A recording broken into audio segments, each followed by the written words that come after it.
Back Telangana cabinet లో కుమ్మలాటలు continue అవుతున్నాయా?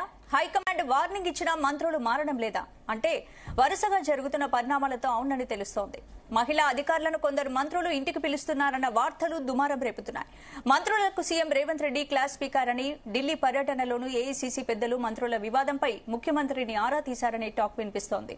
తెలంగాణ కాంగ్రెస్ లో అసలు ఏం జరుగుతోంది?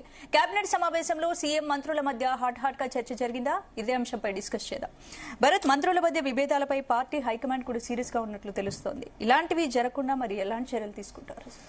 సో ఒకటి, ఇప్పుడు హైకమాండ్ రేవంత్ రెడ్డి కేసీ వేణుగోపాల్ దగ్గర ఏం జరిగింది, రేవంత్ రెడ్డి మల్లికార్జున ఖర్గే మధ్య ఏం జరిగింది, ఆ మీటింగ్లో మనం లేము, మనం చెప్పకూడదు.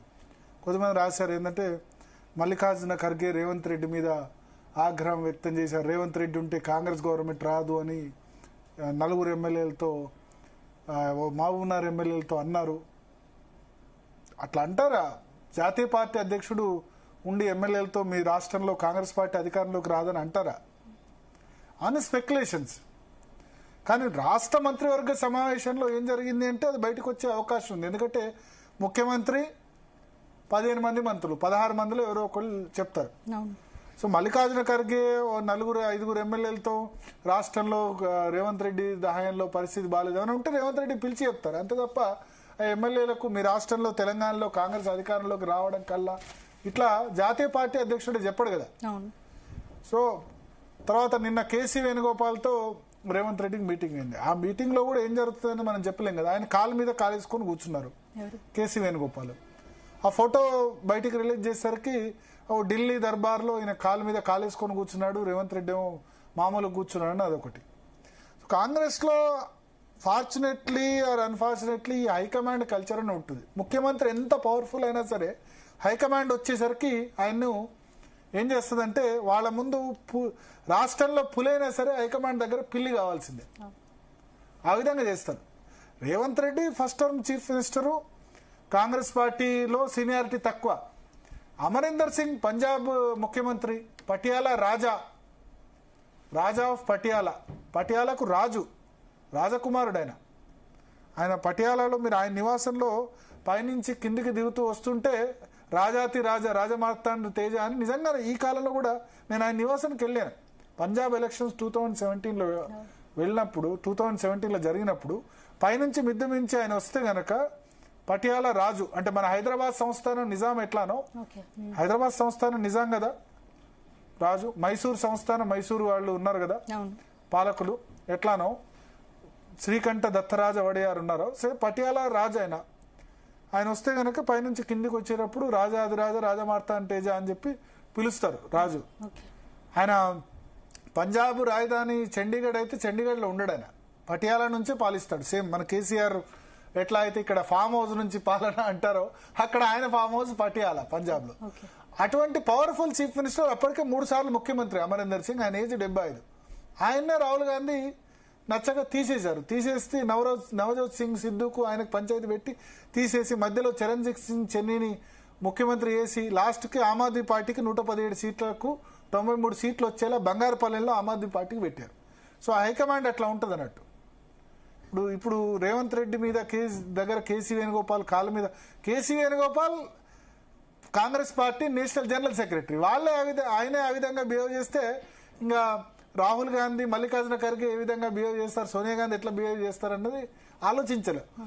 వైఎస్ రాజశేఖర రెడ్డి లాంటి వాడికి జలకనిచ్చింది కాంగ్రెస్ హైకమాండ్. కాంగ్రెస్ లో హైకమాండ్ కల్చర్ అట్లా ఉంటది. ఏం చేశారు? రాజశేఖర రెడ్డికి ఎన్నిసార్లు జలకి ఇవ్వలేదు. కేవీపీ రామచంద్రరావుని 2004లో రాజశేఖర రెడ్డి ముఖ్యమంత్రి అయితే కేవీపీ రామచంద్రరావు రాజశేఖర రెడ్డి ఆత్మ, ఆయనకు పదవి రావడానికి 4 సంవత్సరాలు పట్టింది. 2008లో కానీ కేవీపీ రామచంద్రరావుకు రాజ్యసభ మెంబర్ రాలేదు. 2004లో అడిగాడు రాజశేఖర రెడ్డి, 2006లో అడిగాడు, హైకమాండ్ రిజెక్ట్ చేసింది. 2008లో రాజ్యసభ సీట్ ఇచ్చింది. 4 సంవత్సరాల పాటు ఏ పదవి లేకుండా కేవలం ప్రభుత్వ సలహాదారుగా ఉన్నారు. అంటే వైఎస్ రాజశేఖర రెడ్డి లాంటి పవర్ఫుల్ చీఫ్ మినిస్టర్ ఎన్ని సంవత్సరాలు కాంగ్రెస్ పార్టీలో ఉండే?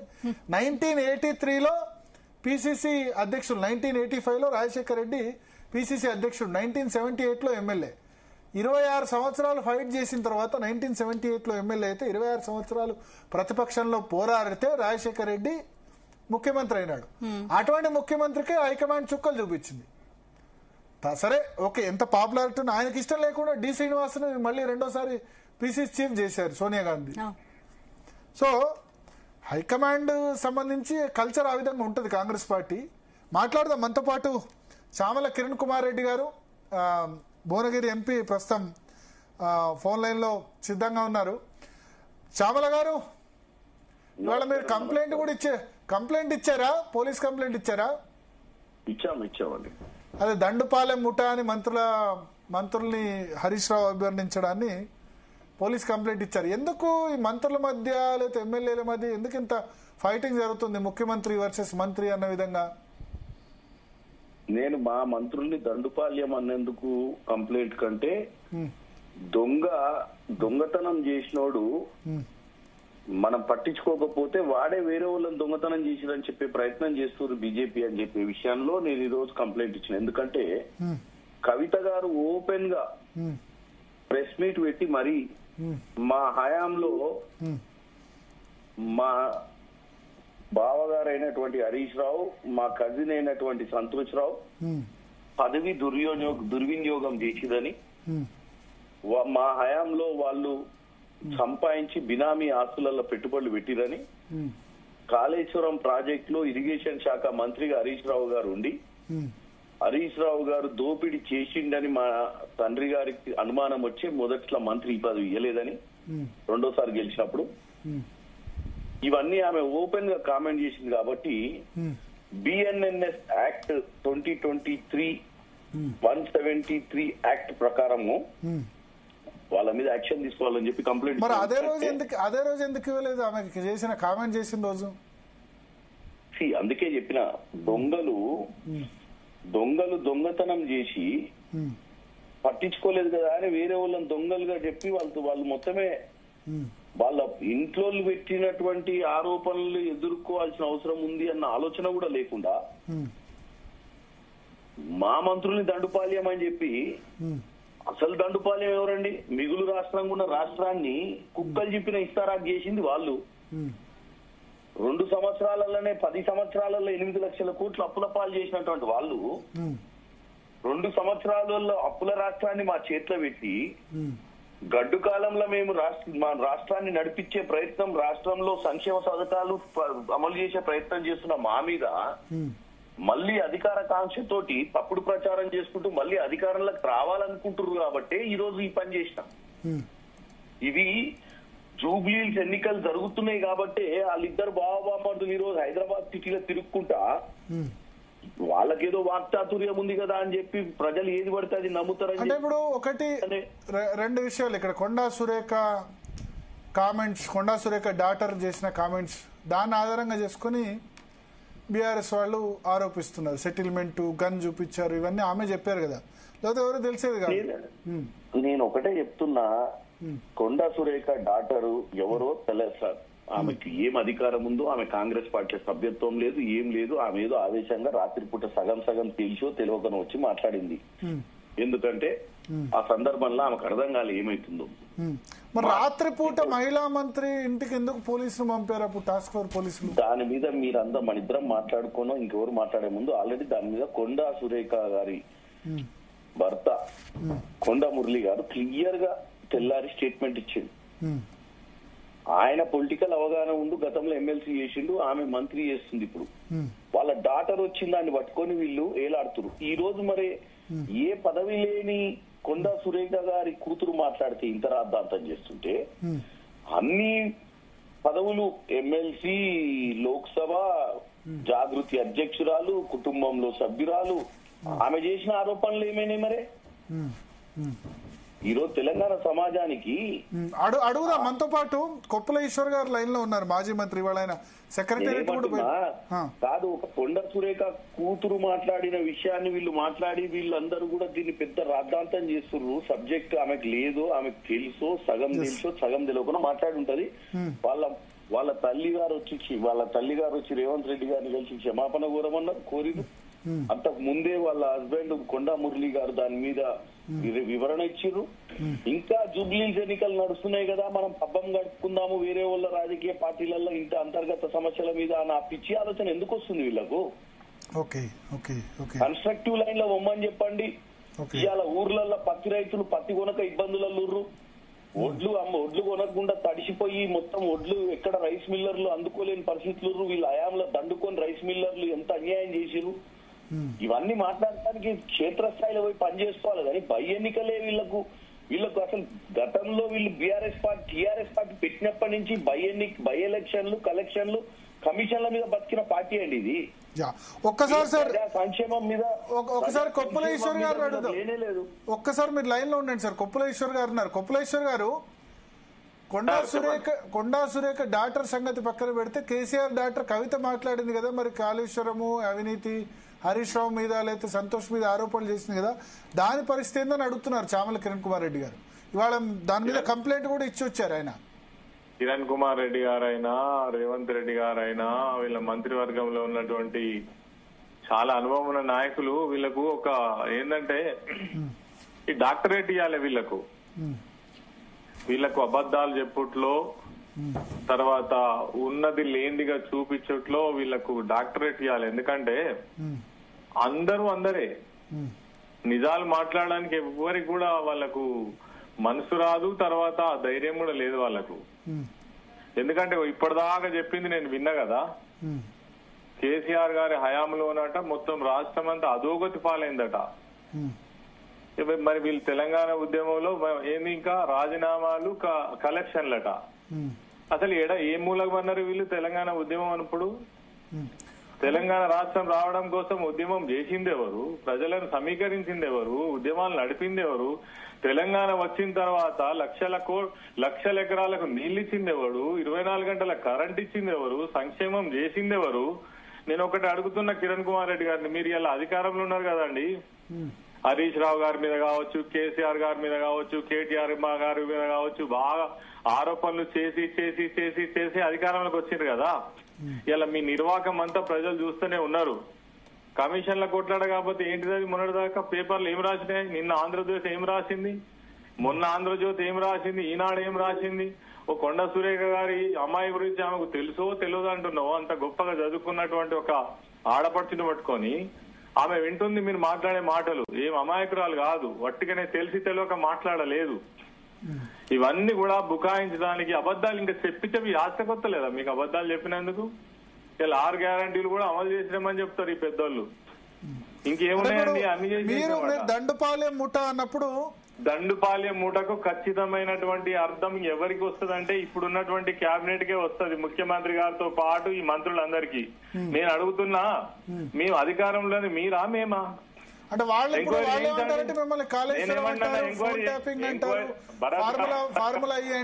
రాకండి, భరత్ గారు ఆగండి, మీరు ఎంక్వైరీ చేయించండి, ఎంక్వైరీ కమిషన్ వేయండి, హరీష్ రావు గారి మీద కేసీఆర్ గారి మీద వేయండి. కాళేశ్వరం గురించి ఇందాక మాట్లాడారు కదా, ఎందుకు చర్యలు తీసుకుంటలేరు? మీరు కేవలం ఎందుకు జరుగుతలేదు? కేవలం ఒక సృష్టి. కాళేశ్వరం పేరు చెప్పి కదా మీరు అధికారంలోకి వచ్చింది, అప్పుల పేరు చెప్పి కదా మీరు అధికారంలోకి వచ్చింది. ఏమైనా అప్పులు ఈ రాష్ట్రంలో? ఈ సృష్టి అంతా ఎక్కడికి వెళ్ళి జరిగింది? ఎన్ని ప్రాజెక్టులు పూర్తి చేసిండ్రు? ఎన్ని లక్షల ఎకరాలకు నీళ్లు ఇచ్చిండ్రు? ఎన్ని మెడికల్ కాలేజీలు కట్టిండ్రు? ఎన్ని కలెక్టరేట్లు కట్టిండ్రు? గ్రామాలలో ఎంత అభివృద్ధి జరిగింది? ఒక ఊరికి పోదాం పా, నాతో రమ్మని ఆయన కిరణ్ కుమార్ రెడ్డిని. ఏ ఊరికి పోదాం? ఆయననే చెప్పాను, ఊరు పేరు చెప్పాను, మండలం పేరు చెప్పాను. బాగున్నాయి మీరు చెప్పడానికి ముచ్చట్లు. అసలు ఏమన్నా పబ్లిక్ ఏమన్నా అనుకుంటారా? ఇవాళ మీరు సెక్రటేరియట్ ఎందుకు పోయారు?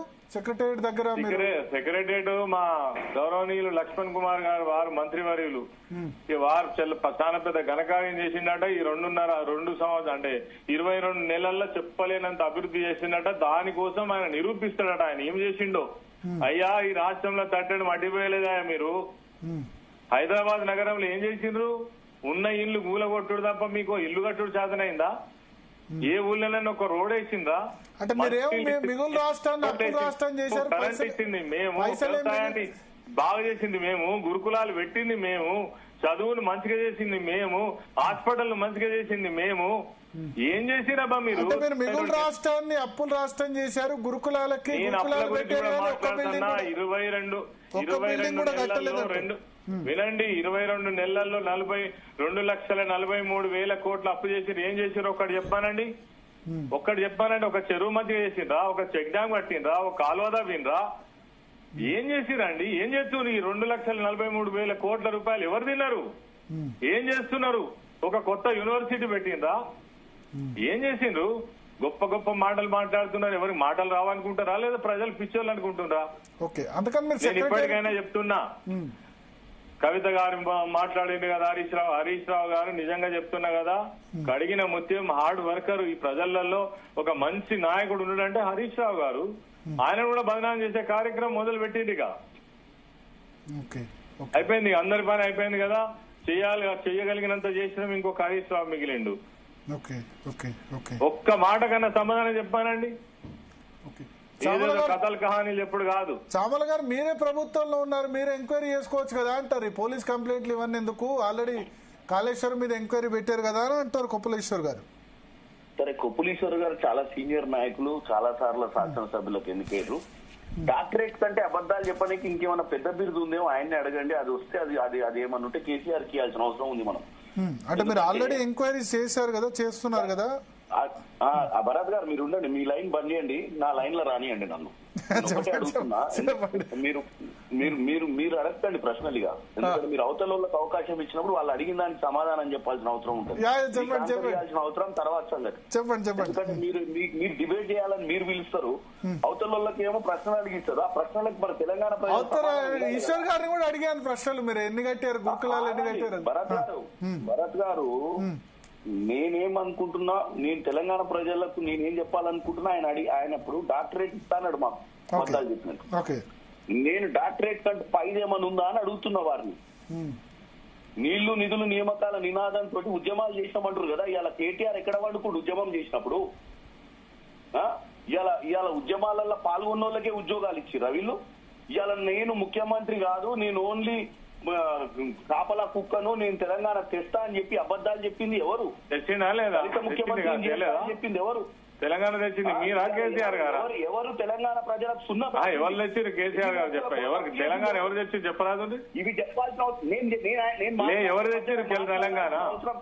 ఫస్ట్ అంటే మా సోనియా మిచ్చింది ఇక్కడ ఉద్యమం లేకుండానే సోనియా మిచ్చింది. ఈశ్వర్ గారు ఒక్క నిమిషం, కిరణ్ గారు చెప్పిన తర్వాత చెప్పండి. ఈశ్వర్ గారు చెప్పండి. సీనియర్ డిబేట్ లో ఏమైందంటే అడిగిన తర్వాత సమాధానం వినాల్సిన ఓపిక కూడా ఉండాలి. ఓకే చెప్పండి, మీరు చెప్పండి. నేను విన్నా, చెప్పండి. నేను ఆయన మాట్లాడిన 2-3 నిమిషాలు విన్నా. చెప్తాడో ఇన్ని మాట్లాడాలని మాట్లాడడానికి ఇన్ని మళ్ళీ ఆయన మాట్లాడమని చెప్పండి. ఎందుకంటే ఉట్టిగానే మధ్యాహ్నం వచ్చి దూరితే ఏమైందంటే ప్రజలకు అర్థం కాదు, ఈ తప్పుడు సంకేతాలు అవుతాయి. నేను అనేది ఏంటంటే నీళ్లు నిధులు నియామకాలంతా వాళ్ళ కుటుంబానికి ఇచ్చుకుండు. ఎక్కడో పడుకున్న సంతోషరావుని తీసుకొచ్చి రాజ్యసభ చేసుకుండు. అమెరికాలో ఉన్న కేటీఆర్ తెచ్చి మంత్రి పదవి ఇచ్చుకుండు. నేను అనేది ఏంటంటే ఈయన చెప్పే మహానాయకుడు రబ్బర్ చెప్పులు హరీష్ గారికి మేము మంత్రి పదవి ఇచ్చినాం ఎమ్మెల్యే కాకముందు అలయన్స్ లా. వీళ్ళు చెప్తే ఎట్లా చెప్తారంటే ఈ పుట్టంగానే జాతి పీఠాలు పుట్టింది ఈ రాష్ట్రానికి, వీళ్ళు ఏదో పీకిరు అని చెప్తారు. ఏం చేసిరో తెలంగాణ ప్రజలకు తెలుసు. మిగులు రాష్ట్రంగా ఉన్న రాష్ట్రాన్ని అప్పులపాలు చేసిరు. ఇవాళ మేము 2 ఏళ్ళు కాకముందే మొత్తం అబాండాలు మా మీద వేస్తున్నారు. కాళేశ్వరం ఇచ్చి 1,00,000 ఎకరాలు ఇచ్చిరట. అదే ఆయన కొప్పులీశ్వర్ గారు అదే ప్రాంతంలో ఉంటుంది కదా కూలేశ్వరం దగ్గర. ఎన్ని ఎకరాలకు నీళ్లు సాగింది, వాళ్ళు ఇచ్చిన కరెంటు బిల్లు ఎంత, వాళ్ళు పెట్టిన పంపు సెట్లు ఎంత కరెంటు బిల్లు కట్టారు, ఎన్ని నీళ్ళు ఎత్తిపోయిరో చెప్పమని చెప్పండి. ఇక నివేదిక అనేది వచ్చింది కదా, గోష్ఠి కమిటీ నివేదిక. వీళ్ళు చెప్పింది ఎన్ని లక్షల ఎకరాలు, ఎన్ని వేల ఎకరాలకు ఇచ్చారు, వీళ్ళు లక్షలు కాదు. కాబట్టి ఉట్టిగానే ఏదో సబ్జెక్టు రీలేసినట్టు తెలంగాణ ప్రజల్ని ఇంకా ఎన్నిసార్లు మీరు ఆల్రెడీ 10 ఏళ్ళు అధికారంలో ఈ ఇష్టానుసారంగా దోసుకొని కుక్కలు చింపిన ఇస్తారాకులు చేసి దీన్ని మళ్ళా బై ఎలక్షన్లు వస్తే ఈ రోడ్ల మీద పడి ఉట్టిగా హైదరాబాద్ లో తిరిగి దుమ్ము లేపుకుంటూ తిరిగి దుమ్ము మాటలు మాట్లాడితే ఓడింటాడు. హైదరాబాద్ నగరాన్ని న్యూయార్క్ సిటీ చేస్తాను. 1,00,000 ఇల్లు మీరు ఎవరికి ఇచ్చిరో నాకు తెలియదు, కానీ 1,00,000 ఇల్లులకు పర్మిషన్లు ఇచ్చి నాలాల మీద చెరువుల మీద కట్టించి హైదరాబాద్ ని మునిగిపోయే నగరం చేసిర్రు. దేశ ప్రపంచంలో ఖ్యాతి నగరం చేయలేదు దీన్ని. ఇప్పుడు వచ్చి వీళ్ళు ఏదో చెప్తుర్రు, మేము ఇక్కడ చేసినాం అట్లా చేసినాం. 2 ఏళ్లలో కాంగ్రెస్ వచ్చి మొత్తం మింగిందని. ఎవడు మింగలే, ఇక్కడ మింగింది కేసీఆర్ కుటుంబం. నియామకాలన్నీ నివండి. ఇలా Group 1, Group 2, Group 3, Group 4 పరీక్షలు పెట్టిన పరిస్థితే లేదు. పేపర్ లీక్ లాంటి అన్యాయం పాడుగాని టీఎస్బీఎస్సీ లాంటి సంవత్సరం పేపర్ లీకులు చేసినటువంటి దౌర్భాగ్య పరిస్థితి ఇదా తెలంగాణ మనం తెచ్చుకుంది వాళ్ళ హయాంలో. నమ్మిర్రు, ఇచ్చిర్రు అధికారం, 2 సార్లు అడ్డగట్టిర్రు అధికారం. అదే ప్రతిపక్ష నాయకుడు అయినాక ఇంట్లో పండుకునే బదులు వచ్చి రాజకీయం చేయొచ్చు కదా, అసెంబ్లీకే రాకపోతే ఎట్లా? అక్కడ పక్క రాష్ట్రంలో చంద్రబాబు చూసి వేసుకోమని చెప్పండి. పోయినసారి అధికారం కోల్పోతే ఇక్కడి నుంచి పోయి అక్కడ కూర్చొని రాజకీయం చేసి మళ్ళీ అధికారంలోకి వచ్చిండు. పట్టుదల ఉండాలి. నేను ప్రతిపక్ష హోదా ఉన్నా కానీ నేను రాను అసెంబ్లీకి అని చెప్పి కేసీఆర్ గురించి ఇక్కడ మాట్లాడుకోవడమే వేస్ట్. సో ఇప్పుడు ఒక క్వశ్చన్ ఏంటంటే, మంత్రివర్గంలో ఈ అసంతృప్తులు, మంత్రులు ఎవరికి వాళ్ళు సంపాదించుకుంటున్నారు అన్న ఆరోపణల మీద ఏమంటారు? దాని మీద ప్రధానంగా కొండా సురేఖ ఒకటే కాదు, జూపల్లికి సంబంధించిన వ్యవహారం తీసుకొచ్చారు, రకరకాల దాని మీద బీఆర్ఎస్ ఆరోపణలు చేస్తుంది. దాని మీద ఏమంటారు మీరు? మీరు ఇందాకనే నేను ఎప్పుడైతే లైన్ లోకి వచ్చినా అప్పుడే చెప్పారు, ఒక రీజనల్ పార్టీకి ఒక నేషనల్ పార్టీకి డిఫరెంట్ ఫంక్షనింగ్ ఉంటుంది.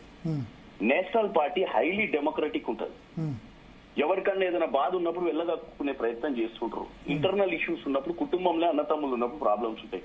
వాళ్ళ మాదిరిగా రీజనల్ పార్టీ పెట్టి నియంత పాలన ఉండదు. ఇంటర్నల్ ప్రజాస్వామ్యం లేదు, బయట ప్రజాస్వామ్యం లేదు. వాళ్ళు ఏ రోజు ఎవరి బాధ ఉన్నా ఆ రోజు రాజయ్య డిప్యూటీ చీఫ్ మినిస్టర్ నుంచి చూడబీకినప్పుడు అసలు రాజయ్యని ఎందుకు కూడా బీకిరో ఈ రోజు వరకు చెప్పలేదు. ఈటల రాజేందర్ గారు లాంటి వాళ్ళు మరి ఇప్పుడున్న ఈశ్వర్ గారికి చాలా సన్నిహితుడు, పక్క కాన్స్టిట్యున్సీలనే ఉంటారు. మరి వీళ్ళందరూ కలిసి ఉద్యమకారులు అన్నారు కదా, ఆయన ఎందుకు బయటికి పంపిరో చెప్పలేదు. వాళ్ళ లెక్క ఉండదండి. ఇక్కడ చర్చ జరుగుద్ది, డిబేట్ అవుతుంది. వీటిని తీసుకొని వీళ్ళు తెలంగాణ ప్రజల ముందు మాకు ఇంటర్నల్ డిఫరెన్సెస్ ఉన్నాయని మాట్లాడుతున్నారు.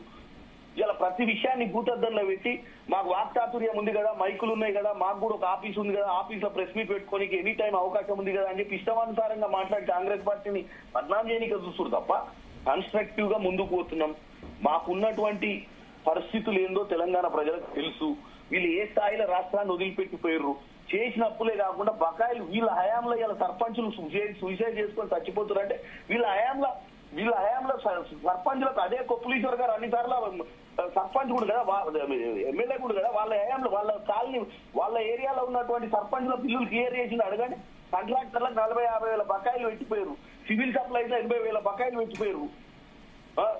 ఏం చేస్తారు? రాష్ట్రాన్ని ఎడా పెడా దోసుకొని పోతే మేము దాన్ని నడపడానికి ఒక పక్కన బాధ, రెండో పక్కన మా ఇంటర్నల్ గా మీరు అన్నట్టు మీరు రాజశేఖర రెడ్డి గారు లాంటి 83లో పిసిసి ప్రెసిడెంట్ అయిన ఆయనకే ఇబ్బందులు తప్పలేదు. అప్పుడు ఉంటాయి ఇంటర్నల్ ఎవరికి వాళ్ళు ముఖ్యమంత్రి కావాలి. ఇప్పుడు రేవంత్ రెడ్డికి ఫుల్ సపోర్ట్ హైకమాండ్ ఉందా? మీరు ఎందుకంటే ఢిల్లీలో మీరు రేవంత్ రెడ్డి ఫేస్ కాంగ్రెస్ అధిష్టానాన్ని ఇప్పుడు కాదు, మీరు రాహుల్ గాంధీ టైంలోనే యూత్ కాంగ్రెస్ అప్పుడు general secretary, national general secretary చేశారు.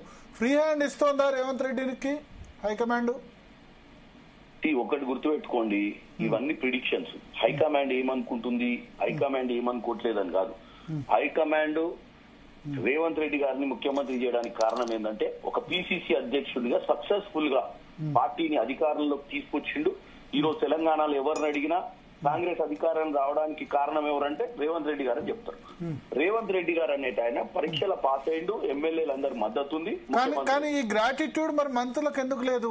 రేవంత్ రెడ్డి ఇప్పుడు అన్ని నో డౌట్, ఇప్పుడు ఖర్చు మొన్న ఎలక్షన్ లో మొత్తం ఖర్చు పెట్టుకుంది రేవంత్ రెడ్డి, ఆ విషయంలో డౌట్ ఎవరికి లేదు. ఎందుకంటే వేరే మంత్రులు ఎవరేం సాయం చేయలేదు, ప్రతి వాళ్ళకి డైరెక్ట్ గానే ఇండైరెక్ట్ ఖర్చు పెట్టుకున్నారు. మరి మంత్రులకి ఎమ్మెల్యేలు ఇప్పుడు రేవంత్ రెడ్డిని బయట తిడుతున్నా సరే ఎందుకు బహిరంగంగా ప్రెస్ కాన్ఫరెన్స్ పెట్టలేదు? మీలాంటి వాళ్ళు తప్ప ఎందుకు మిగతా వాళ్ళు మాట్లాడట్లేదు అని అడుగుతున్నా మంత్రుల్ని. నేను ఒకటే చెప్తున్నా అండి, మంత్రులకు కొంతమందికి ఇంటర్నల్ గా ఏమన్నా సమస్య ఉన్నప్పుడు ఇంట్లో మాట్లాడుకోవాల్సిన, బయట మాట్లాడటం తప్పు. అది మాట్లాడటం వల్ల ప్రతిపక్ష పార్టీలకు అవకాశం ఇస్తారు. ఇప్పటికైనా మంత్రులు తెలుసుకోవాలి, ఏదైనా ఉంటే లోపల కూర్చొని మాట్లాడుకోవాలి, చర్చ చేసుకోవాలి. ఇది ప్రజాస్వామ్యం ఉన్న పార్టీ ఉంది కదా అని ఇష్టం ఉన్నట్టు మాట్లాడితే గిట్లనే ఉంటది. ఎవరు పడితే వాళ్ళు వచ్చి రచ్చబండ మీద కూర్చొని రెంకలేస్తుంటారు. కాకపోతే నేనేమంటున్నా అంటే, సరే అదొక అంశం. రెండో అంశం ఏంటంటే ప్రిడిక్షన్స్. ఎవరికి వాళ్ళు ప్రిడిక్షన్, ఎక్కడ ఏం జరుగుతుంది, 4-5 ఛానల్ పెట్టుకున్నారు. ఏదో స్క్రైబులని, రైబులని, ట్రబ్బులని, పబ్బులని, బుబ్బులని అవన్నీ పెట్టుకుని ఇష్టానుసారంగా దొంగ పేపర్ నోట్ తయారు చేసి, ఆ పేపరే ఉండదు, దాని పేరు ఒలివెలుగు అని ఉంటది. ఒలివెలు కాదు, ఒలి వెలుగు. ఇంకోటి ఏమో నా వెలుగు.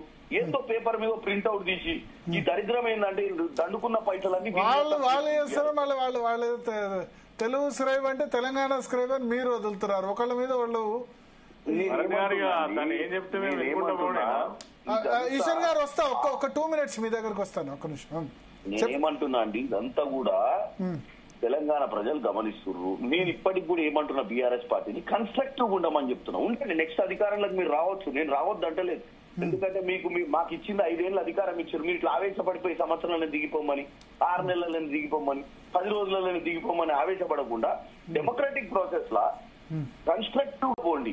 నెక్స్ట్ 5 years లో ప్రజలు కనుక మమ్మల్ని తీర్పిచ్చి మేము ఫెయిల్ అయితే వాళ్ళకే అధికారం ఇస్తారు. కాకపోతే ఆవేశపడిపోయి సంవత్సరం కాకముందే వాళ్ళ 10 ఏళ్ల పాలన ఈ దరిద్రపు అలవాటు ఏంటంటే పవర్ ను వదిలిపెట్టిన తర్వాత నిద్ర పట్టక కేటీఆర్ రోడ్ల మీద అన్నం తినకుండా తిరిగి వాన్ దగ్గర పోయి వీని దగ్గర పోయి మైక్ దగ్గర పోయి ఇష్టం ఉన్నట్టు మాట్లాడితే ఏమొస్తుంది?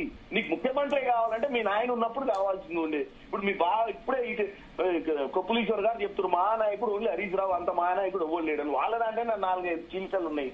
రేపు పొద్దున ఏమైతుందో కూడా తెలియదు ఆ పార్టీకి. హరీష్ రావు యాక్సెప్ట్ చేశారు కదా కేటీఆర్ లీడర్షిప్. హరీష్ రావు యాక్సెప్ట్ చేసిర్రు వీళ్ళందరూ యాక్సెప్ట్ చేయాలి కదా. ఇవన్నీ ఉంటాయి. మా దాంట్లో ఏంటంటే ఓపెన్ ఉంటుంది, వాళ్ళ దాంట్లో న్యూడ్ తప్పిన లిప్పు పేలిన రోజు ఎవడు బతకాడు మొత్తం చెల్లా తుణుకలు అయిపోయి బయటపడతారు. ఇదేంటంటే మా దగ్గర ఎట్లీస్ట్ డిస్కషన్ చేసుకుని ఆ వాపు ఆ లోపల ఉన్న మంట తగ్గుద్ది. వాళ్ళ దాంట్లో మంట మండుతూనే ఉంటది.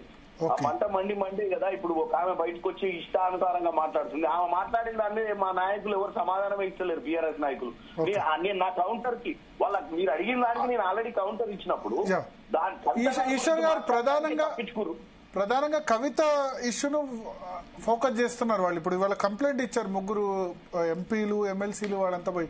మంత్రులు కూడా ప్రెస్ కాన్ఫరెన్స్ పెట్టారు. సార్ మంత్రులు అంట దళిత ఎమ్మెల్యేలు కూడా ప్రెస్ కాన్ఫరెన్స్ పెట్టారు అడ్లూరు లక్ష్మణ్ నివాసంలో. పెట్టనియండి, కానీ నేను అనేది ఏంటంటే ఇప్పుడు తాను కిరణ్ కుమార్ రెడ్డి గారు చెప్పినటువంటి ఏ ఒక్క విషయం కూడా అది వాస్తవం కాదు. కాళేశ్వరం బట్టి 1,00,000 కోట్లు మింగిరని మాట్లాడతాను కదా. ఇప్పుడు నివేదికలు లేవా, లెక్కలు లేవా? 94,000 కోట్ల రూపాయలతోటి కాళేశ్వరం ప్రాజెక్టు పూర్తయిందని ఇలా ప్రభుత్వ లెక్కలు చెప్తున్నాయి. తర్వాత ప్రభుత్వంలో ఉన్నటువంటి ఎవరైతే ఇరిగేషన్ కు సంబంధించినటువంటి ప్రధానమైనటువంటి అధికారులు ఎవరైతే ఉన్నారో దాదాపు 19 లక్షల కొత్త ఆయకట్టుకు నీళ్లు ఇచ్చినాము అని, మిగిలిన ఏదైతే ఆయకట్టు స్టెబిలైజేషన్ అయిందని మొత్తం కలిస్తే 44 లక్షల పైచిలకు ఎకరాలకు కడుపు నిండా నీళ్లు వచ్చినాయని ఈ రోజు అంటే పదే చెప్పినప్పటికీ కూడా ఇక వీళ్ళకి అలవాటుగా ఈ అబద్ధాన్ని మాట్లాడు. కూలేశ్వరం అట, కాళేశ్వరం కూలేశ్వరం అట. ఒక పిల్లర్ కూలిపోతే మరి ఈ రిజర్వాయర్లన్నీ ఎక్కడికి పోవాలి?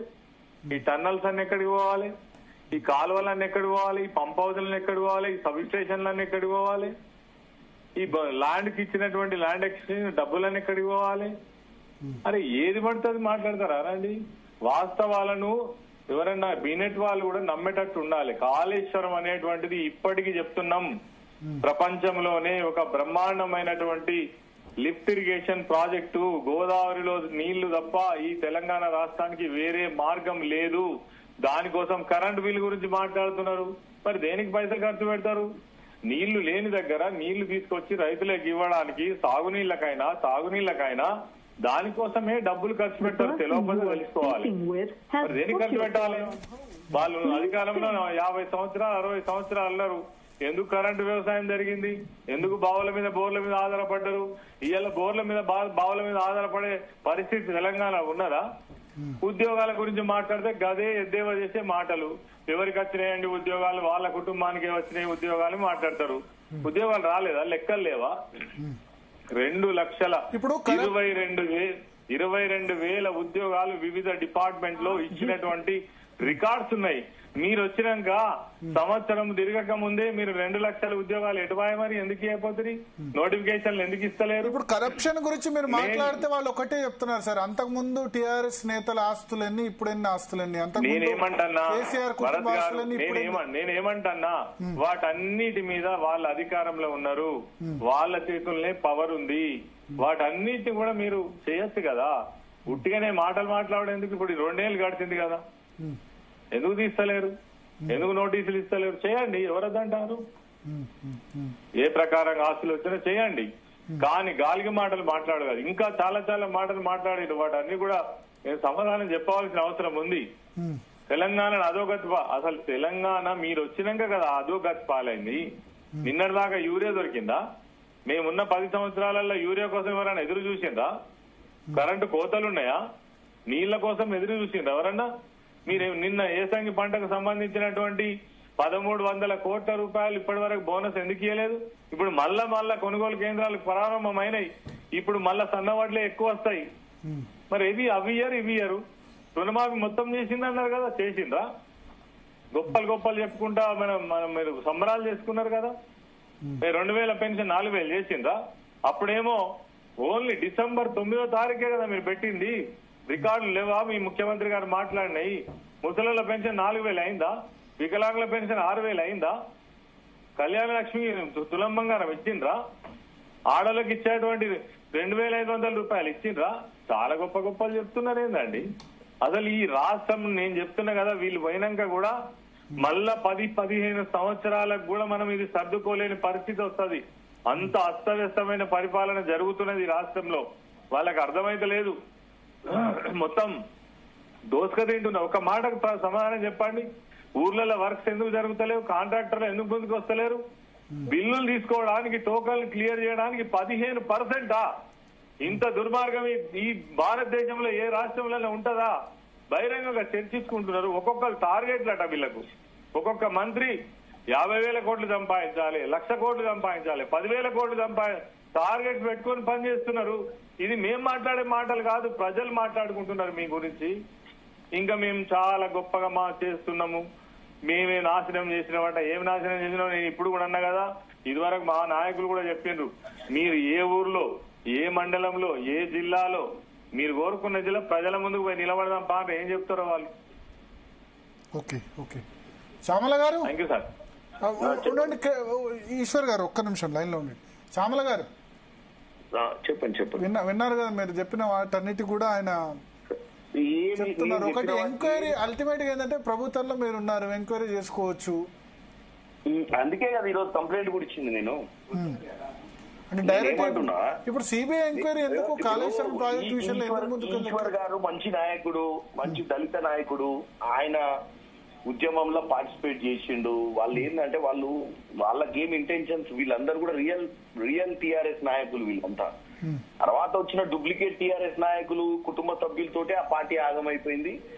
ఇక ఇప్పుడున్న బిల్లుల గురించి ఆయన ఒకటే చెప్తాడు, ఒకటే లైన్ లో చెప్తుండు. కానీ నేను అడిగిన దానికి ఏం ఆన్సర్ ఇలే. ఆల్రెడీ వీళ్ళు 50-60 వేల కోట్ల బిల్లులు పెండింగ్ పెట్టేపోయారు. ఇప్పుడున్న బిల్లులన్నీ మా హయాంల బిల్లులు కావు. ఇవాళ ఎవరెవరైతే బార్లు తీసి నిలబడుతున్నారో మేం చేసిన పనుల బిల్లులు కావు అవి. వాళ్ళ హయాంలో చేసిపోయి ఉన్న అప్పులే కాకుండా ఎక్స్ట్రా అప్పులు, బయట కూడా ఎక్స్టర్నల్ అప్పులే ఇవన్నీ. ఈ రాష్ట్రానికి మేం పాలిస్తే 10 ఏళ్ల దాకా కోలుకునే పరిస్థితి కాదు. వాళ్ళ పాలననే 10 ఏళ్ల దాకా కోలుకునే పరిస్థితి లేకుంటే మేము వచ్చి గాడిలో పెట్టే ప్రయత్నం చేస్తున్నాం. వాళ్ళు తప్పు మాట్లాడుతున్నారు. ఆయనకు మనస్సాక్షికి అన్ని తెలిసి ఎవడెవడు ఎంత దోసుకుండో. ఈ కపులీశ్వర్ గారు కోటీశ్వరుడు కాకపోవచ్చు, 1000 కోట్లు లేకపోవచ్చు ఆయనకు తెలిసి ఓన్కాడ 1000 కోట్లు ఎట్లా వచ్చినాక వాళ్ళ నాయకుడు వచ్చినప్పుడు వాళ్ళ అన్న హరీష్ అన్న రబ్బర్ చెప్పులు వేసుకున్న హరీష్ అన్నకి వాళ్ళ 8,000 కోట్లు ఉన్నాయి, ఎక్కడెక్కడ ఆస్తులు ఉన్నాయి, వాళ్ళ కేటీఆర్ కి ఎక్కడెక్కడ ఫామ్ హౌస్లు ఉన్నాయి, వాళ్ళ దొరవారికి ఎన్ని వేల ఎకరాల ఫామ్ హౌస్లు వచ్చినాయి. ఆయనకు అన్ని తెలిసి. ఎందుకంటే ఆయనకు వాళ్ళ మీద నమ్మకము. సరే ఆ పార్టీలో ఇంటర్నల్ గా అది నియంత పాలన. ఆయన వేరే పార్టీలో ఉంటే ఈ పార్టీకి బయటకు వచ్చే చెప్పేటోడు ఇటువంటి మంచి నాయకులు, స్వచ్ఛందమైన నాయకులు. కానీ వీళ్ళు ఏంటంటే అక్కడ ఉండి అక్కడ ఏం చేయలేరు. వాళ్ళు దోచుకుందంతా తెలుసు. ఆ పాపం ఎంత అన్యాయం చేసిరో తెలుసు ఆ పార్టీకి. ఆ పార్టీలో ఉద్యమకారులకి వణికిచ్చిరండి. మొత్తం మధ్యాహ్నం వచ్చిన వాళ్ళకే ఇచ్చిర్రు. సగం టీడీపీ నాయకులకే కదా మంత్రి పదవులు ఇచ్చిర్రు. గంగల కమలాకర్ ఎవరు, తలసాని శ్రీనివాస్ యాదవ్ ఎవరు, సబితా ఇంద్రారెడ్డి ఎవరు, మన సంతోష్ రావు ఎవరు, కేటీఆర్ ఎవరు? వీళ్ళంతా ఉద్యమకారులా అండి? వీళ్ళంతా ఉద్యమాలు చేసిరా? నేను అనేది ఏంటంటే వీళ్ళు చెప్తారు మా పార్టీలో మా నాయకుడు గాంధీ తర్వాత మళ్ళీ పుట్టినటువంటి గాంధీ అని. కానీ ఆయన ఏం లేవు. ఆయనే ఎక్కడవుతాయా తెలంగాణ అనుకుని అప్పుడప్పుడు టైం పాస్ చేసుకుంటే ఈ సోనియా గాంధీ సీరియస్ తీసుకొని ఇచ్చినటువంటి తెలంగాణ ఇది. వీళ్ళు ఏంటంటే తెలంగాణ ప్రజల్ని సెంటిమెంట్ కి వాడుకొని ఏదో దండుకుందాం అనుకున్న పిచ్చి ఆలోచనతో ఉద్యమం స్టార్ట్ చేసిన పార్టీ అది. సరే అదృష్టం బాగుంది, వస్తే 10 ఏళ్లలో ఏం చేసిర్రు? గట్టనే చేస్తారు. ఏముంటుంది చేయాల్సింది చేసిర్రు. ఇప్పుడు రెండు పార్టీలు కూడా ఇదంతా చేస్తాం. జూబ్లీహిల్స్ ఎలక్షన్ గురించి, జూబ్లీహిల్స్ ఎలక్షన్ అని కాదండి. మీరు నా ఇంటర్వ్యూలు చూడండి, ఎప్పుడైనా single line Jubilee Hills election Bharat గారు చెప్తున్నాండి. జూబ్లీహిల్స్ ఎలక్షన్ మాట్లాడతారు. 11వ తారీఖు నాడు కంటోన్మెంట్ ఎలక్షన్ లో కూడా వాళ్ళ సిట్టింగ్ సీటే. పార్లమెంట్ లో గుండు సున్నా ఎందుకు వచ్చిందో చెప్పాలి. ఇప్పుడు నేను అనేది ఏంటంటే తప్పదు. వాళ్ళ సిట్టింగ్ సీట్ వాళ్ళు గెలుస్తాను వాళ్ళకి నమ్మకం ఉంది. కాకపోతే నవీన్ యాదవ్ అనే వ్యక్తికి సీట్ ఇచ్చిన తర్వాత నవీన్ యాదవ్ వ్యక్తి ఎప్పుడైతే నామినేషన్ వేసిందో కొద్దిగా డిస్టర్బ్ అయిపోయారు వీళ్ళు. ఎందుకంటే అక్కడ ఒక క్లౌట్ ఉన్న లీడరు, అవుట్ సైడర్ కాదు. వీళ్ళు పెట్టే అభ్యర్థి మీద వీళ్ళ కాన్ఫిడెన్స్ తగ్గింది. ఎందుకంటే ఆమె మార్షల్ స్టేటస్ మీద పలు రకాల డిస్కషన్లు వచ్చినాయి. రెండోది మన అక్కడ ఎవరైతే రెండో నామినేషన్ ఎప్పుడైతే విష్ణుతో వేయించారో వాళ్ళకి ఇద్దరు కుమార్తెలు కూడా ఉన్నారు. ఇంకా డౌట్ ఏమైనా మ్యారిటల్ స్టేటస్ మీద డౌట్ ఉన్నప్పుడు అట్లాగా ఫస్ట్ వైఫ్ సెకండ్ వైఫ్ అని వాళ్ళే క్రియేట్ చేసారు కదా. వాళ్ళ దాంట్లోనే వాళ్ళ ఫ్యామిలీ మెంబర్స్ ఏదో చేసిర్రు. వీళ్ళు మళ్ళీ రెండో నామినేషన్ వేయించారు. వీళ్ళకి నమ్మకం లేనప్పుడే కదా వేయించేది. ఇప్పుడు మేం కాదు కదా వేసింది. రెండో నామినేషన్ పీజీఆర్ గారు కుమార్ రెండో బీఫామ్ ఇచ్చి మరీ నామినేషన్ వేయించారు కదా బీఆర్ఎస్ పార్టీ తరఫున. అంటే మీరు ఏదైనా దాన్ని రిజెక్ట్ చేస్తారన్న ఉద్దేశంతో వేసినట్టున్నారు. మేమేం చేస్తామని మేమెందుకు రిజెక్ట్ చేస్తాము? మళ్ళా మీరు కూడా రిజెక్ట్ చేసేది ఎలక్షన్ కమిషన్ ఉంటుంది, ఎలక్షన్ అధికారులు ఉంటారు. మేమెందుకు చేస్తాము? ఏమన్నా కాంగ్రెస్ పార్టీ ఆఫీస్కి వచ్చి అప్లికేషన్ పెట్టుకురే దాన్ని. నేను అనేది ఒకటే అండి, కొప్పుల ఈశ్వర్ గారు ఎప్పుడైతే మేము ఇంకా కూడా కాళేశ్వరం బాగా కట్టినాము, ఉన్న కూలే ఇక ముందుయే కదా ఎంకే అన్ని బాగానే ఉన్నాయని చెప్తుండు. సరే వాళ్ళు కూలింది 2022లో 22-23 ప్రాంతాల్లో ఏది డిసెంబర్ అక్టోబర్ 22లో కూలినట్టుంది. అది ఎప్పుడు కూలిందండి? 23 డేట్ ఏదో జూన్ అక్టోబర్ 21 కూలింది. కాదు మీకు రాంగ్. పిల్లర్లు కురుంగిన అక్టోబర్ 21 2023 లేదా అక్టోబర్ 21 ఎలక్షన్ నోటిఫికేషన్ వచ్చిన తర్వాత షెడ్యూల్ వచ్చిన తర్వాత ఒక్కసారి మీరు ఒకసారి గూగుల్లో కానీ నేను చెప్తున్నా డేట్ కరెక్ట్ అండి. నేను ఒక క్వశ్చన్ అడగండి నా తరఫు నుంచి. కాళేశ్వరం ఎప్పుడు స్టార్ట్ అయింది? పిల్లర్లు ఎప్పుడు గుంగినాయి? ఈ మధ్య కాలంలో కాళేశ్వరం ఎన్ని ఎకరాల నీళ్లకు సాగిచ్చిద్దో మీరు టెక్నికల్ గా చెప్పండి. ఎందుకంటే ఆ గ్రౌండ్ రియాలిటీ తోటి ఇచ్చిన రిపోర్ట్ల ప్రకారం చెప్పండి. ఇప్పుడు గూగుల్ చేసే మీరు చెప్పినట్టు కూలింది అక్టోబర్ లోనే 2023 అక్టోబర్ 21. నేను చెప్పిన డేట్ కరెక్ట్. ఎన్ని లక్షల ఎకరాలకు 2019 ఎప్పుడు ఓపెనింగ్? ఎప్పుడు 19 ఈశ్వర్ గారు చెప్తారు. ఎందుకంటే కన్సర్న్ మినిస్టర్ ఆయన. సార్ అరే ఆయన ఏమైనా చెప్పొచ్చు. ఆయన 10 లక్షల ఎకరాలకు నీళ్ళు ఇచ్చినామంటే మనం నమ్ముతామా ఏంది? అంటే ఆయన అడుగుతా ఎక్కడెక్కడ ఇచ్చారు. ఆయన జాబ్ లక్షల కొద్ది ఎకరాలకు నీళ్ళు ఇచ్చినామంటుండు. ఆ లక్షల కొద్ది ఎకరాలు నీళ్ళు ఇచ్చినామంటే తెలంగాణ ప్రజలందరూ, నేను కూడా మీ ఛానల్ చూసే ప్రేక్షకులందరినీ ఒక పర్ప్లెక్సిటీయో ఇంకేదన్నా ఏ యాప్ తీసుకొని కాళేశ్వరం అనే ప్రాజెక్టు 2019 నుంచి 2023 ఎప్పుడైతే మేడిగడ్డ దగ్గర బ్రిడ్జ్ కృంగిందో ఎన్ని లక్షల ఎకరాలకు ఈ కాళేశ్వరం అనేది ఇచ్చింది, అసలు ఎన్ని లక్షల ఎకరాలకు ఇవ్వాల్సినటువంటి పరిస్థితి ఉండే అనేది చేస్తే కట్టమే కదా క్లారిటీ వస్తుంది కదా. ఒకసారి అడుగుతా, మీ ఉద్దేశాలు ఎన్ని ఎకరాలకు ఇచ్చింది? మీ దగ్గర సూర్యాపేటలో కూడా కాళేశ్వరం జలాలు ఇచ్చారని చెప్పారు జగదీశ్వర్ రెడ్డి. అక్కడ హారతున్నప్పుడు మీ పార్లమెంట్ కాన్స్టిట్యున్సీ సూర్యాపేట కాదు కదా, మీ నల్గొండ. మా దగ్గర ఒక ఆయన ఉండు, ఆయనకి ఏం తెలియదు. ఆ మంత్రి ఇచ్చిర్రు ఆయనకు సడన్ గా. తుంగతుర్తి మీ కిందకే వస్తుంది అనుకుంటా కదా. తుంగతుర్తి రుద్రమ సాగర్ లో నీళ్లు లేవు సార్. ఎందుకంటే రాజశేఖర్ గారు వదిలిపెట్టినటువంటి కాలువలు శ్రీరామరావు సాగర్ ప్రాజెక్ట్ నుంచి తీసుకురావాల్సినట్టు కాలువలే తోమలేదు వీళ్ళు. వాళ్ళు యాక్చువల్ గా రాజశేఖర్ రెడ్డి గారి హయాంలో మిగిలిచ్చినటువంటి మిగులు కొంత కాలువ ఒక 2-3 ఎకరాలు 2-3 కిలోమీటర్లు కంత కాలువలు తీసుకుంటే రుద్రమ సాగర్ లో బ్రహ్మాండమైన నీళ్లు వచ్చేటి. వీళ్ళు ఏది కూడా గత ప్రభుత్వాలు చేసిన పని చేయకుండా కొత్త పని చేయాలి, కమిషన్లు దండుకోవాలి. Simple line. వాళ్ళు అదే చేసేది ఉంటే 10,000 కోట్లు పెట్టి కృష్ణా నది మీద ఉన్నటువంటి పెండింగ్ ప్రాజెక్ట్ కంప్లీట్ చేస్తే అదే లక్షల కొద్ది ఎకరాల నుంచి మేము సాగు రైతులకు ఇస్తామని అక్కడ కంప్లీట్ అయ్యేది కదా. ఇన్ని లక్షల కోట్లు పెట్టి తెలంగాణ ప్రజలే కదా, దక్షిణ తెలంగాణ అయినా ఉత్తర తెలంగాణ ప్రజలే కదా పెట్టే పెట్టుబడి కరెక్ట్ గా పెట్టుంటే కాళేశ్వరం మీద మరీ దిల్ మీద తీసుకొని మరీ గ్రౌండ్ లో పోకుండా ప్రాపర్ గ్రౌండ్ రిపోర్ట్ తీసుకోకుండా గూగుల్ మ్యాప్లు చూసుకొని ఎక్కడ ప్రాజెక్ట్ కట్టాలి, ఎక్కడ డ్యాములు కట్టాలి, ఎక్కడ గ్రావిటీ ఉందో చూడకుండా కట్టడంతో కదా అడ్డగోలుగా పంపులు పెట్టాల్సి వచ్చింది ఎత్తిపోతలకు. ప్రాపర్ గా వీళ్ళు భూమి మీదకి పోయి చూసుంటే ఫామ్ హౌస్ లో కూర్చొని స్కెచ్లు వేస్తేనే కదా ఈ దరిద్రపు జరిగింది కాళేశ్వరంది. ఒకవేళ నిజంగానే ఓపిక కొద్దిగా నాగార్జున సాగర్ శ్రీశైలం కట్టినట్టు కట్టుంటే ఆ రోజు ఏ టెక్నాలజీ లేనప్పుడు ఆ రోజు ఏ టెక్నాలజీ లేనప్పుడే కదా కట్టింది అవన్నీ. ఈశ్వర్ గారు అప్పుడే చెప్పండి భరత్ గారు. సో ఒకటి ఆయన సూటిగా అడుగుతున్నారు, మీరు కాళేశ్వరం అన్నప్పుడు కాళేశ్వరం అసలు ఎన్ని ఎకరాలకు ఇచ్చింది? 19 నుంచి 23 వరకు. భరత్ గారు మీ క్వశ్చన్ అర్థమైంది. ఇప్పుడు శాసనసభలో ఇదివరకు కాళేశ్వరం ప్రాజెక్టు మీద చాలా సార్లు డిబేట్ జరిగింది. ఏ జిల్లాకు ఈ జిల్లా వారీగా ఎన్ని లక్షల ఎకరాలకు నీళ్లు వచ్చినాయి అనేటువంటిది క్లియర్ కట్ గా ప్రభుత్వ లెక్కల ప్రకారమే ఇచ్చిన దాని ప్రకారమే పదే చెప్పినప్పటికీ కూడా దానికి సంబంధించినటువంటి ఏదైతే ఖర్చుకు సంబంధించినటువంటి వివరాలు పదే చెప్పినప్పటికీ కూడా దానిలో ఎక్కడ కూడా ఈవెన్ సుప్రీంకోర్టే దానికి మీకు అప్రిసియేషన్ చేసింది. కాళేశ్వరం ప్రాజెక్టు మీద ఇట్లా మాట్లాడు కరెక్ట్ కాదు అని చెప్పేసి. అయినప్పటికీ కూడా వాళ్ళు అదే పదే ఇది చెప్తేనే ప్రజలు నచ్చుతారు, ఇది మాట్లాడితేనే కాళేశ్వరంలో 1,00,000 కోట్లు విన్నారంటేనే ప్రజలు నచ్చుతారు. కాళేశ్వరం ప్రాజెక్ట్ అంటారు. కాళేశ్వరం అదే అంటున్నా కదా, అది చాలా అల్పన జరిగిన మాట. ప్రజలను నమ్మించడానికి ఏ మాటలు చెప్తే అయితే నమ్ముతారో ఆ మాటలు చెప్పి నమ్మించే ఇవాళ అధికారంలోకి వచ్చిండ్రు. మళ్ళా పదే అదే నిజంగా వీళ్ళకి చిత్తశుద్ధి ఉంటే కాంగ్రెస్ పార్టీ ప్రభుత్వం తరఫున ఒక చర్చా వేదిక పెట్టమనండి.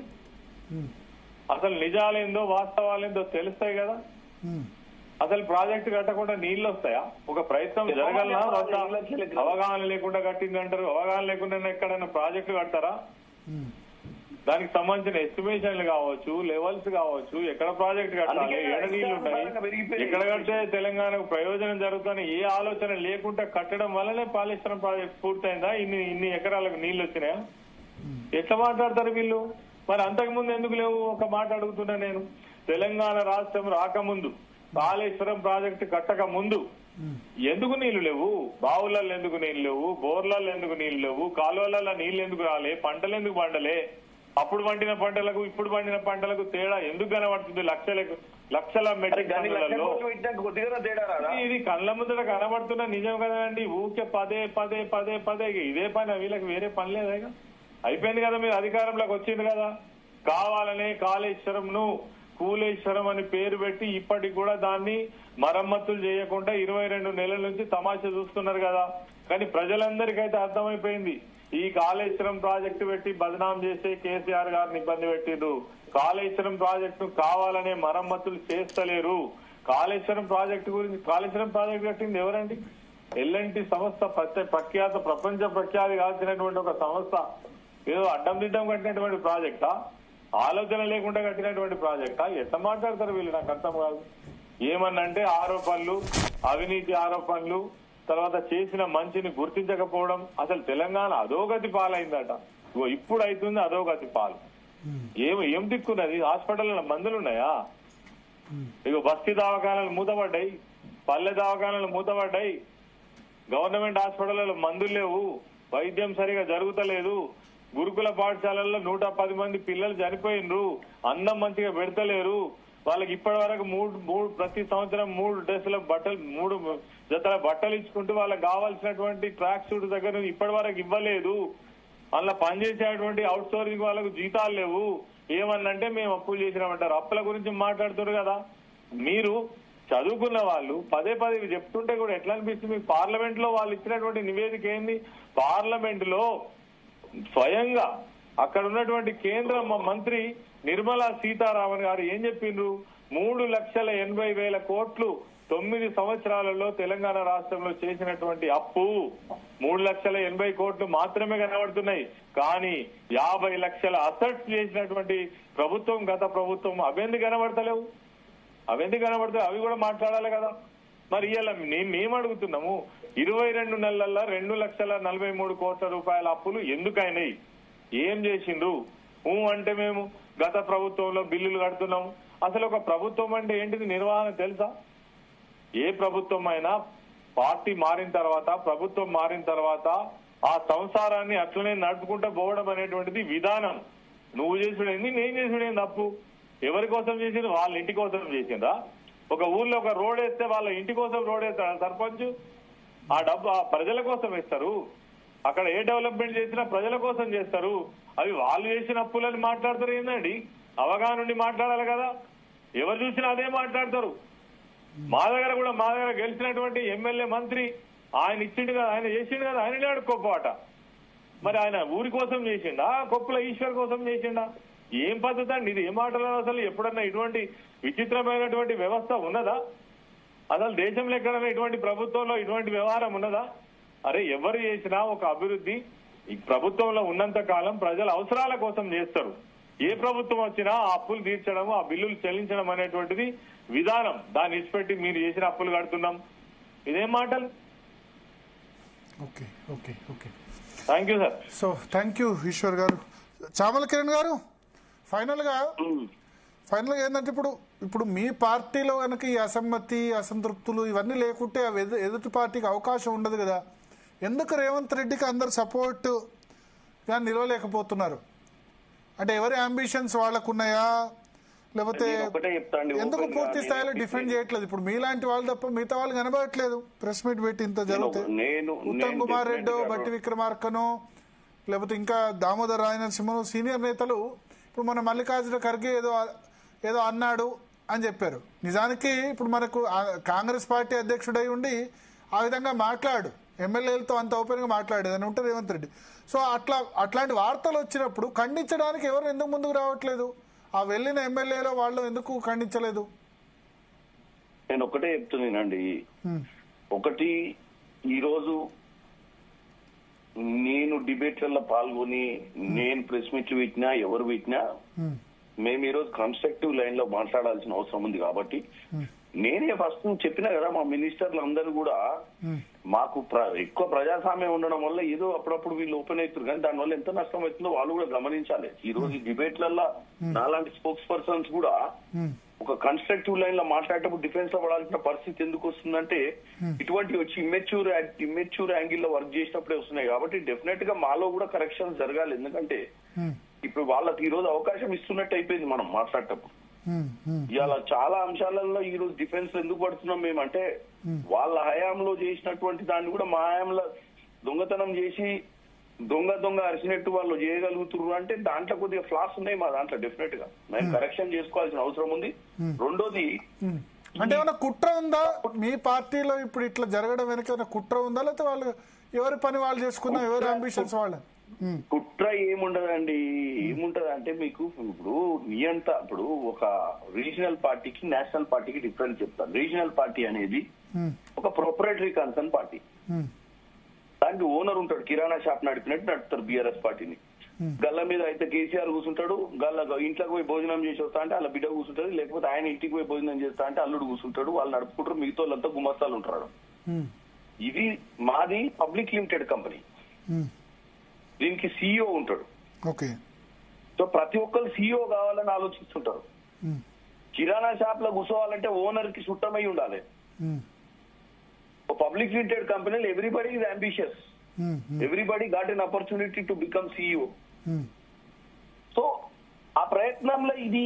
కానీ ఇప్పుడు ముఖ్యమంత్రి అంటే అందరు కాదు కదా, అదేదో పంచుకునే కేక్ కాదు, పండు కాదు. నేను అనేది ఏం సార్, అందుకే కదా ముఖ్యమంత్రి అనేది అధిష్టానం నిర్ణయించింది ఆయన మెరిట్ బేసిస్. సో అది అర్థం చేసుకోవాల్సిన అవసరం కూడా అందరికి ఉంటది. కానీ కొంతమందికి ఏంటంటే అప్పుడప్పుడు ఫ్రస్ట్రేషన్లను ఎక్కడనో ఈ లూజ్ టాక్ చేయడం వల్లనో ఇంకేదో చేయడం వల్ల ఈ ప్రతిపక్షాలకు అవకాశం వచ్చేసి దాన్ని యూటిలైజ్ చేసుకుంటారు. సో డెఫినెట్ గా దీని మీద కాంగ్రెస్ పార్టీలో ప్రాపర్ అండర్స్టాండింగ్, ఈవెన్ హైకమాండ్ కూడా అందరిని కూర్చోబెట్టి సంజాయించాల్సిన అవసరం, అదే చేస్తున్నారు వాళ్ళు కూడా. కాకపోతే ఈ లోపు ఏమైపోయింది అంటే ఈ బై ఎలక్షన్స్ వచ్చినప్పుడు ఈ 4-5 రీజన్ చూపించి ప్రజలలో కొద్దిగా తప్పు డైరెక్షన్ లో తీసుకుపోయే ప్రయత్నం చేస్తున్నాయి ప్రతిపక్షం. ఇప్పుడు కేసీ వేణుగోపాల్ కూర్చున్న తీరు మీద నిన్న చాలా విమర్శలు వచ్చాయి. అట్లా ఇక ప్రతి దాని మీద విమర్శలు చేయొచ్చు సార్, చేయాలనుకుంటే. అంటే మీరు ఢిల్లీలో ఎక్కువ కాలం ఉన్నారు కాబట్టి హైకమాండ్ కల్చర్ ఎక్స్ప్లెయిన్ చేస్తారు కాబట్టి అడుగుతున్నా. ఇప్పుడు సోషల్ మీడియా వచ్చింది, అప్పుడు రాజశేఖర రెడ్డి గారు బతుకుంటే కూడా ఇంతకంటే ఎక్కువ ట్రోల్ చేసేటోళ్ళు. మీరు ఆ రోజు మీరు కూడా భరత్ గారు మీరు కూడా ఢిల్లీలో పనిచేసిండ్రు అప్పుడు. రాజశేఖర రెడ్డి గారు ఎవరైనా హైకమాండ్ ముందు పిల్లే, ఎంత పులైనా. 2007, 2008, 2009 లో కూడా మీరు చూసిర్రు. ఆ టైంలో కూడా రాజశేఖర రెడ్డి గారు అంత పవర్ఫుల్ ముఖ్యమంత్రి, క్యాబినెట్ మొత్తం ఆయనకు మీరు అన్నట్టు 1983 నుంచి బొత్స సత్యనారాయణ కాంచి మొదలు పెడితే ఆ రోజు దామోదర్ రాజనరసింహ గారు గాని, ఆ రోజు ఉన్నటువంటి క్యాబినెట్ లో శ్రీధర్ బాబు గారు అందరూ ఆయన అంటే భక్తి జేసీ దివాకర్ రెడ్డి, జానారెడ్డి అందరూ. ఎవరైనా రాజశేఖర రెడ్డి గారికి ఉన్న ఎక్స్పీరియన్స్ కి 30 years ఆయన అపోజిషన్ లో వచ్చి, అంటే 83 to 2004 అంటే అప్రాక్సిమేట్లీ 20 years ఒక పిసిసి అయిన తర్వాత అపోజిషన్ లీడర్ ఉన్నాడు. 1978 లో మీరు చెప్పినట్టు ఎమ్మెల్యే అయిన తర్వాత 2004లో ముఖ్యమంత్రి అయింది ఆయన. సో ఆఫ్టర్ నియర్లీ 10 years అంటారు, 24 years 26 years తర్వాత అయిండు. సో నేను అనేది ఏంటంటే అంత స్ట్రాంగ్ ఫౌండేషన్ ఉన్న లీడర్ నే మీరు చూసిర్రు. అప్పుడు ఏంటంటే ఇంత చిల్లర అపోజిషన్ లేకుండా కదా, అప్పుడు ఒక కన్స్ట్రక్టివ్ అపోజిషన్ ఉంటుండే చంద్రబాబు నాయుడు. వాళ్ళు ఇట్లా విపరీతమైనటువంటి ఈ కొత్త రాజకీయాలు వీళ్ళకు, అది కూడా కేసీఆర్ గారు కూడా కొద్దిగా రిజర్వ్ ఉంటారు. కేసీఆర్ కూడా రిజర్వ్ లీడరే. బేసిక్ ఏంటంటే మరీ సబ్జెక్ట్ కి అనవసరమైన విషయాలు మాట్లాడి ఇప్పుడు ఈ ఆఫ్ నాలెడ్జ్ లీడర్లు వచ్చిన తర్వాత ప్రాబ్లం అవుతుంది. కేసీఆర్, హరీష్ రావు లాంటి వాళ్ళు. హరీష్ రావు కూడా నేను ఇంకా ఆఫ్ నాలెడ్జ్ అని, హరీష్ రావు కూడా కొద్దిగా సీజన్ లీడరే. ఎక్కువ కేటీఆర్ ఆఫ్ నాలెడ్జ్, ఫ్రస్ట్రేషన్ కి మరో పేరే కేటీఆర్. ఎందుకంటే ముఖ్యమంత్రి కళ కని ఒక్కసారి రేవంత్ రెడ్డిని కుర్చీలో చూసేది సహించలేకపోతుంది. Is not able to digest Revanth Reddy. ఎందుకంటే చెంప చెల్లుమంటది, గుయ్యమంటదని కూడా మాట్లాడతారండి ముఖ్యమంత్రి గురించి. అంటే వాళ్ళ ఆవేశం క్లియర్ గా ప్రజలు చూడాలి. వాళ్ళ ఆవేశం ఏంటంటే ఈయన నా ముఖ్యమంత్రి. మీరు గెలిచారనుకోండి, ఇవన్నీ సెటిల్ అవుట్ అవుతాయి, మంత్రులు అందరు సెటిల్ అవుట్ అవుతారు. రేవంత్ రెడ్డి 5 సంవత్సరాలు ముఖ్యమంత్రి అవుతారు. ఇప్పటికైనా రేవంత్ రెడ్డి గారే ముఖ్యమంత్రి. జూబ్లీహిల్స్ ఎన్నికలు మేము గెలుస్తున్నాం. జూబ్లీహిల్స్ ఎన్నికల మీద వేరే ఆలోచన లేదు. నేను సింపుల్ లాజిక్ చెప్తా.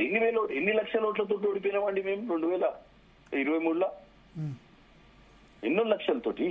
ఇక్కడ 17,000 ఓట్లతో ఓడిపోయినారు జూబ్లీహిల్స్. 17,000 కదా, 70-80,000 కాదు కదా. 90% పోలింగ్ బీఆర్ఎస్ వల్లే కదా. మరి ఆ తర్వాత జరిగిన పరిణామాలు ఏంటంటే ఎంఐఎం ఈ రోజు కాంగ్రెస్ కి మద్దతు ఇస్తుంది. ఎంఐఎం మద్దతు ఇస్తే మరి ఇటువైపు రివర్స్ పోలరైజేషన్ ఏమైనా కాదా? హిందూస్ బీఆర్ఎస్ వైపు అటువైపు రారా? బేసిక్ అండి, క్యాండిడేట్ నవీన్ యాదవ్ అనే క్యాండిడేట్ చాలా అడ్వాంటేజ్ కాంగ్రెస్. నవీన్ యాదవ్ అనే వ్యక్తి ఎన్నో రోజుల నుంచి వాళ్ళ నాయన సరే వాళ్ళ మీద ఒక మరకేసిర్రు, వాళ్ళ గురించి బ్యాక్గ్రౌండ్ గురించి నెగిటివ్ మాట్లాడుతున్నారు. ఇవాళ కూడా మాట్లాడతారు, ఇవాళ రౌడీ షీటర్ అని, రౌడీ షీటర్ వాళ్ళు దండాలు చేస్తారు. వాళ్ళకు అర్థం కావట్లేదు. ఇవాళ వాళ్ళు మంచో చెడో ఏదో ఒక విధంగా వాళ్ళు జూబ్లీస్ లో 20-30 వేల మందికి డైరెక్ట్ ఇండైరెక్ట్ గా వాళ్ళు కనెక్ట్ అయ్యి ఉన్నారు. ఇది వాస్తవమా కాదా మీరు గ్రౌండ్ రిపోర్ట్ తీసుకోండి. పార్టీలకు అతీతంగా బస్తీలల్లో వాళ్ళు ఏదో కార్యక్రమాలు చేసి నవీన్ యాదవ్ అనేట ఆయన 1-2 ఎలక్షన్లు చేసి ఒక క్లౌడ్ ఉన్నాడు, అంటే ఒక గ్రౌండ్ బేస్ ఉన్నాడు. అజారుద్దీన్ గారికి జూబ్లీస్ కి సంబంధం లేకుండే. అజారుద్దీన్ కి బీఫామ్ ఇచ్చినాక జూబ్లీస్ ప్రచారానికి పోయిండు. సో నవీన్ యాదవ్ క్యాండిడేచర్ కి అజారుద్దీన్ క్యాండిడేచర్ కి చాలా నవీన్ యాదవ్ మీద సింపతి ఉంది. I will also agree. Maganti Sunitha మీద ఎంత సింపతి ఉందో అంతకంటే ఎక్కువనే సింపతి ఉంది. 3 సార్లు ఓడిపోయినాడు. నేను ఒకటే చెప్తాండి, నేను వాళ్ళ గురించి మా క్యాండిడేట్ గురించి మాట్లాడతాను. నేను మా క్యాండిడేటే మాకు అడ్వాంటేజ్ ఈ రోజు.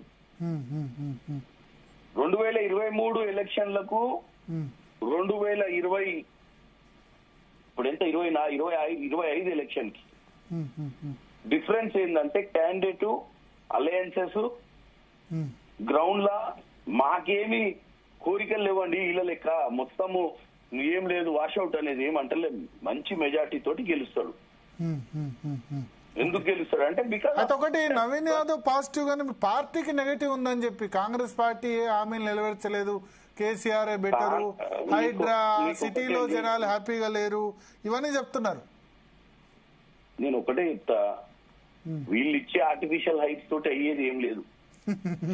వీళ్ళు ఇచ్చే ఆర్టిఫిషియల్ బూస్టింగ్ తోటి అయ్యేది ఏం లేదు. ప్రజలు 11వ తారీఖు నాడు పొద్దున్న లేచిపోయేటప్పుడు ఆలోచిస్తారు. ఇవాళ మొత్తం ఎంతమంది సర్వేలు చేసినా ఏది చేసినా గోడ మీద కూర్చొని దగ్గర పోయి మాట్లాడతారు, పాన్ షాప్ తోటి మాట్లాడతారు, కిరాణా షాప్ తోటి మాట్లాడతారు తప్ప యాక్చువల్ ఓటర్ అనేటోడు ఇంకా ఫ్రేమ్ అప్ అవుతాడు. ఎప్పుడైతాడు? లాస్ట్ 2-3 days ముందు నుంచి ఆ టైంలో చేసే గ్రౌండ్ యాక్టివిటీ, ఆ టైంలో డోర్ టు డోర్ క్యాన్వాసింగ్ ప్రకారం కనెక్ట్ అవుతాడు. సో ఆ పర్టికులర్ ఓట్లల్లో 30-40 వేలు 50 వేల ఓట్లు ఆల్రెడీ నవీన్ యాదవ్ సైడ్ మొగ్గు చూపుతున్నాయి. బీఆర్ఎస్ వైపు కూడా 30 వేల ఓట్లు ఉండి ఉంటాయి ఆల్రెడీ. నేను అనేది ఏంటంటే మిగతా ఓట్లు అన్ని కూడా స్లోగా మూవ్ అవుతుంటాయి ఫ్యాక్టర్స్ బట్టి. సో వీళ్ళ హయాంలో ఏదో బ్రహ్మాండంగా ప్రజలు ఇప్పుడు ఏదో ఇందాక గోపులీశ్వర్ గారు అన్నట్టు వాళ్ళ హయాంలో ఏ హయాంలోనైనా యాక్సిడెంట్లు అవుతాయి, ఏ హయాంలో అయినా గురుకుల హాస్టళ్లలో కొంత ఫుడ్లలో అక్కడక్కడ, ఎందుకంటే అది మానవ తప్పిదాలు. నువ్వు ఎంతమందిని మోరల్ పోలీసింగ్ చేస్తావు చెప్పండి. ఇప్పుడు ఆ ఒంటోన్ తోటి ఎంతమంది ఒంటోళ్ళను నువ్వు ట్రైనింగ్ ఇచ్చి పెడతావు? ఎంతమంది వార్డెన్లకు బుద్ధి ఉన్నోళ్ళు ఉంటారు, అందులో జ్ఞానం ఉన్నోళ్ళు ఉంటారు. ఒక ఆఫీసర్ తప్పు చేసినా ప్రభుత్వాన్ని నిందల పాలు చేస్తారు. వాళ్ళ హయాంలో ఒకసారి గూగుల్లో కొట్టి చూడండి ఎన్నిసార్లు గురుకుల హాస్టళ్లలో పురుగుల అన్నం పెట్టినటువంటి పరిస్థితి వచ్చిందో. ఒకసారి కొడితే తెలుస్తుంది కదా. ఇద్దరం కలిసి కూర్చొని పేపర్ కట్టింగ్ పెడితే అందరం పెట్టుకోవచ్చు పేపర్ కట్టింగ్. ఇంత పెద్ద కంట్రీలో మిస్టేక్స్ అన్నిటిని ప్రభుత్వానికి రాయాలనుకుంటే రోజు రాసుకోవచ్చు. ఎట్లా చెప్తారంటే వాళ్ళ హయాంలో అసలు నిజంగానే ప్రజలు అసలు మేము వచ్చిన కాంచి ప్రజలే అన్నమే తింటలేరు అన్నట్టు చెప్తున్నాయన. సో ఇవన్నీ తాత్కాలిక, మీరు అనేది తాత్కాలికం. ఇప్పుడు మీరు అన్నట్టే జరిగితే జూబ్లీహిల్స్ గెలిస్తే November 14 రిజల్ట్ వస్తే అందరు చుప్చాప్ అయిపోతారు. మరి టీఆర్ఎస్ చుప్చాప్ అయిపోవాలి, మీరు గెలిస్తే మీ దగ్గర ఉన్న మంత్రులు ఎమ్మెల్యేలు అందరూ కూడా సెటరేట్ అవుతారు. మరి ఎందుకంటే జిహెచ్ఎంసీ ఏరియాలో ఇప్పుడు మీకు అత్యంత ఏంటంటే హైదరాబాద్ అసలే వీళ్ళు మేము అధికారంలోకి రాము, జీవితాంతం మేమే అధికారంలో భ్రమల బతికిన వాళ్ళు వీళ్ళు మొన్నటి దాకా 2023 దాకా. కాంగ్రెస్ పార్టీలో నాయకులే లేరు. కాంగ్రెస్ పార్టీ ఎప్పుడు అధికారంలోకి రాదన్న భ్రమల బతికిన వాళ్ళు వీళ్ళు. అటు బీజేపీ పుంజుకోదు, కాంగ్రెస్ పుంజుకోదు అని చెప్పి ఇక వాళ్ళు ఎవరు యువరాజు అనేది, ఎవరు పట్టాభిషేకం చేసుకుంటారు అనే దాని మీదే ఉండే వీళ్ళు. కానీ ఇంకోడెవడో వచ్చి అధికారంలో కూర్చుంటారని ఏ రోజు ఊహించలే వీళ్ళు. ఈ రోజు వీళ్ళు ఎందుకు ఇంత సమస్యాత్మకమైంది హరీష్ రావు కేటీఆర్ కంటే, అరే నేను మా బామ్మర్ది ఇద్దరం కలిసి ఎవడో రాదేదామని చూస్తే ఇదేదిరా ఆయన మా ఇంటర్నల్ ప్రాబ్లం అనుకున్నాం తప్ప ఎక్స్టర్నల్ ఇంకో పార్టీ వచ్చి ప్రభుత్వం ఫామ్ చేస్తుందని వాళ్ళు ఎప్పుడు కళలో కూడా ఆయన ఊహించలేదు. సో దాంతో ఏమైతుంది, డైజెస్ట్ చేసుకోలేకపోతున్నారు వీళ్ళు. First internal fight. ఇప్పుడు దాంట్లో వాళ్ళ ఇప్పుడు కవిత గారు బయటకు వచ్చిన విషయం ఎవరు మాట్లాడారు? నేను ఒకటి అనలైజ్ చేయగలుగుతా ఏంటంటే, మీరు కనుక జూబ్లీహిల్స్ గెలిస్తే అన్నిటికీ సమాధానం. ఎందుకంటే కాంగ్రెస్ పార్టీ వీకెస్ట్ పార్టీ పరంగా వీక్ ఉంది జిహెచ్ఎంసీ ఏరియాలో. అక్కడ గెలిచిందంటే ఇబ్బంది ఉండదు. మరి ఇప్పుడు మొన్న కంటోన్మెంట్ గెలిచినాం కదా. అంటే మీరు అసెంబ్లీలో పార్లమెంట్ లో సరే కంటోన్మెంట్ గెలిచిన అసెంబ్లీలో పార్లమెంట్ లో ఒక్క సీటు కూడా గెలవలేదు. పార్లమెంట్ చేవెళ్ళ, మల్కాజ్గిరి, సికింద్రాబాద్ బీజేపీ పోయింది. అసెంబ్లీలో మీ కాన్స్టిట్యున్సీ మీ పార్లమెంట్ లో ఇబ్రహీంపట్నం ఒకటి గెలిచింది అంతే. మిగతా ఇక్కడ సికింద్రాబాద్, మల్కాజ్గిరి అన్ని పోయినాయి. మీకు ఒక ఎగ్జాంపుల్ చెప్తానండి. ఒక్క సీటు జిహెచ్ఎంసీలో ఒక్క సీటు ఉన్న బీఆర్ఎస్ పార్టీ అధికారంలోకి వచ్చినాక 100 సీట్లకు పోయింది. అవును. హైదరాబాద్ నగరము పవర్ ఎటు ఉంటే అటు స్విచ్ అయింది. ఇది మీరు ఒకసారి ట్రెడిషన్ చూడండి. అంటే 2009 లో పోటీ చేయలేదు బీఆర్ఎస్. మీరు చెప్పేది 2004 లో ఉండుంటది, 1-2-3 సీట్లు. 2009 అరే చెయ్యలేదంటే చేయడానికి దూరంగానే ఎవరు కదా, మాకు ఎందుకు తెలిసిపోతుంది మా లెక్క. ఇప్పుడు డిమోరలైజ్ అవుతామనే చేయలేదు వాళ్ళు. సో నేను చెప్పేది వినండి, మీరు జనరల్ ఫ్యాక్ట్స్. ఎందుకంటే మీ పబ్లిక్ కూడా ఆడియన్స్ చూస్తారు కదా సబ్జెక్ట్. అందుకనే చెప్తారు. November 14 కనుక కాంగ్రెస్ జూబ్లీహిల్స్ గెలిచిందంటే రేవంత్ రెడ్డి మీద వ్యతిరేకత పూర్తిగా మంత్రులు, హైకమాండ్, ప్రజలు, బీఆర్ఎస్ అందరూ సెటరేట్ అవుతారు. ఓడిపోతే మళ్ళీ వేరే ఉంటుంది. ఓడిపోతే మళ్ళీ ఈ మంత్రులు మీ వాళ్ళే వ్యతిరేకంగా మొదలు పెట్టడం స్టార్ట్ చేస్తారు.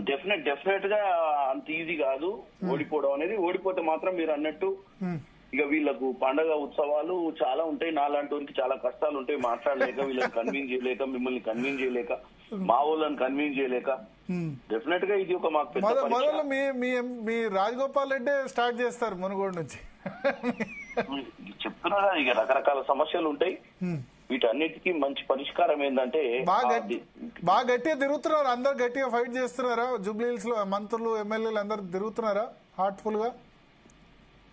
తిరుగుతుడు చేస్తారు. ఇప్పుడు బేసిక్ ఏంటంటే ఫస్ట్ అందరికి అర్థం కావాల్సింది ఏంటంటే వాళ్ళకు కూడా ఇది సర్వైవల్. వాళ్ళు ఏదో టెంపరీ మూమెంట్ లో చూస్తారు కానీ ఇది వాళ్ళకు కూడా చాలా ఇంపార్టెంట్, చాలా ఇది. థ్యాంక్ యూ చామల గారు మీ సమయం మా కోసం కేటాయించినందుకు. కల్లూరు శ్రీనివాసరెడ్డి గారు అనలిస్ట్ ప్రస్తుతం మనతో పాటు ఫోన్ లైన్ లో జాయిన్ అయ్యారు. కల్లూరు గారు చెప్పండి. ఏంది కేబినెట్ సంబంధించి ఇది ఎప్పటికి సర్దుమణిగే అవకాశం ఉంది? జూబ్లీహిల్స్ తర్వాత ఏదో ఒకటి తేలుతుంది అంతేనా? అట్లా అని జూబ్లీహిల్స్ రేవంత్ గెలిస్తే అంతా సెటిల్ అవుద్ది, ఇవన్నీ ఇబ్బంది ఉండదు. వాస్తవమే, కానీ ఒకటి ఉంది భరత్ గారు, ఇక్కడ తెలంగాణ వచ్చి 11 సంవత్సరాలు దాటిపోయి 12వ సంవత్సరానికి వస్తున్నాం మనం. ఆ నేపథ్యాన్ని చూస్తే తెలంగాణ వచ్చింది 10 సంవత్సరాల పరిపాలన ఒకరి సారథ్యంలో జరిగిపోయింది. రెండో సారథ్యం వచ్చింది మనకి. రెండో సారథ్యంలో కూడా తెచ్చుకున్న దాంట్లో పరిష్కారాలు సంతృప్తి వస్తుందా అంటే అది కూడా లేని పరిస్థితి కనపడుతుంది. ఇది వెరీ సాడ్నెస్ తెలంగాణకు కనపడుతుంది రాజకీయాల్లో, తెలంగాణ రాజకీయాలు. అది రావద్దని కోరుకునే వాళ్ళలో నేను మొదటి వాడిని నేనైతే భావిస్తున్నా మొదటి నుంచి. సరే జరిగిపోయింది, కేసీఆర్ అనే వ్యక్తి అది ఏ రకంగానో తెలంగాణ మూవ్మెంట్ కు కారణమైండు, అది వచ్చింది. ఆయనే 10 సంవత్సరాలు పరిపాలించిండు. దాని తర్వాత ఆయన వ్యవహారం చూసి మళ్ళీ ఒక మార్పు తెలంగాణ ప్రజలు కోరుకున్నారు. ఇప్పుడు దానికంటే డిఫరెంట్ గా అని నాకేమి అనిపించడం లేదు. ఎందుకంటే ముందటి నాగలు ఎలా పోతుందో వెనుక నాగలు కూడా అలా వస్తుంది అని అనుకుంటాం చూడండి. జస్ట్ లైక్ గానే కనపడుతుంది తప్ప ఇంకో మార్పు అనేది కనపడుతుంది. ఆ మార్పు అనేది లేకపోవడమే దురదృష్టకరమైన నేను అనేది ఏంటంటే ఇప్పుడు కేబినెట్ మంత్రులు ఇవన్నీ సెటిల్ అవుట్ అవుతాయా, అయ్యే అవకాశం ఉందా కాదా, ఇంకా వరెస్ట్ అవుతుందా? మీ ఒపీనియన్ ఏంది? తెలంగాణ మన భరత్ గారు జాతీయ రాజకీయాలకు ఒక ప్రయోగశాల అయిందని మీకు గతంలో కూడా ఒక చర్చలో చెప్పిన నేను. ఇప్పుడు మళ్ళీ రిపీట్ చేస్తున్నది. దురదృష్టం, it is bad luck for Telangana.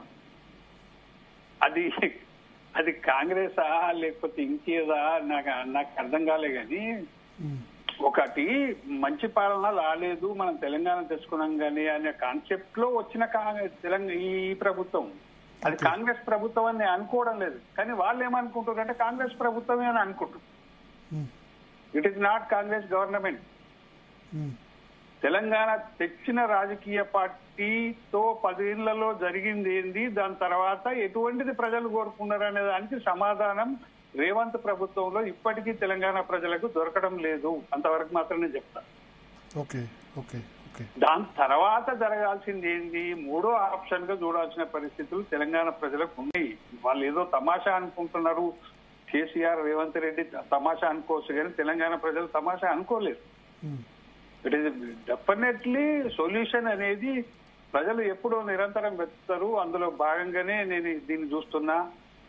కాబట్టి దీన్ని ఇప్పుడు ఒకటి మన భరత్ గారు, తెలంగాణ వచ్చిన తర్వాత జరిగింది మంచా చెడా అంటే కొంత మంచి జరగవచ్చు. కేసీఆర్ ని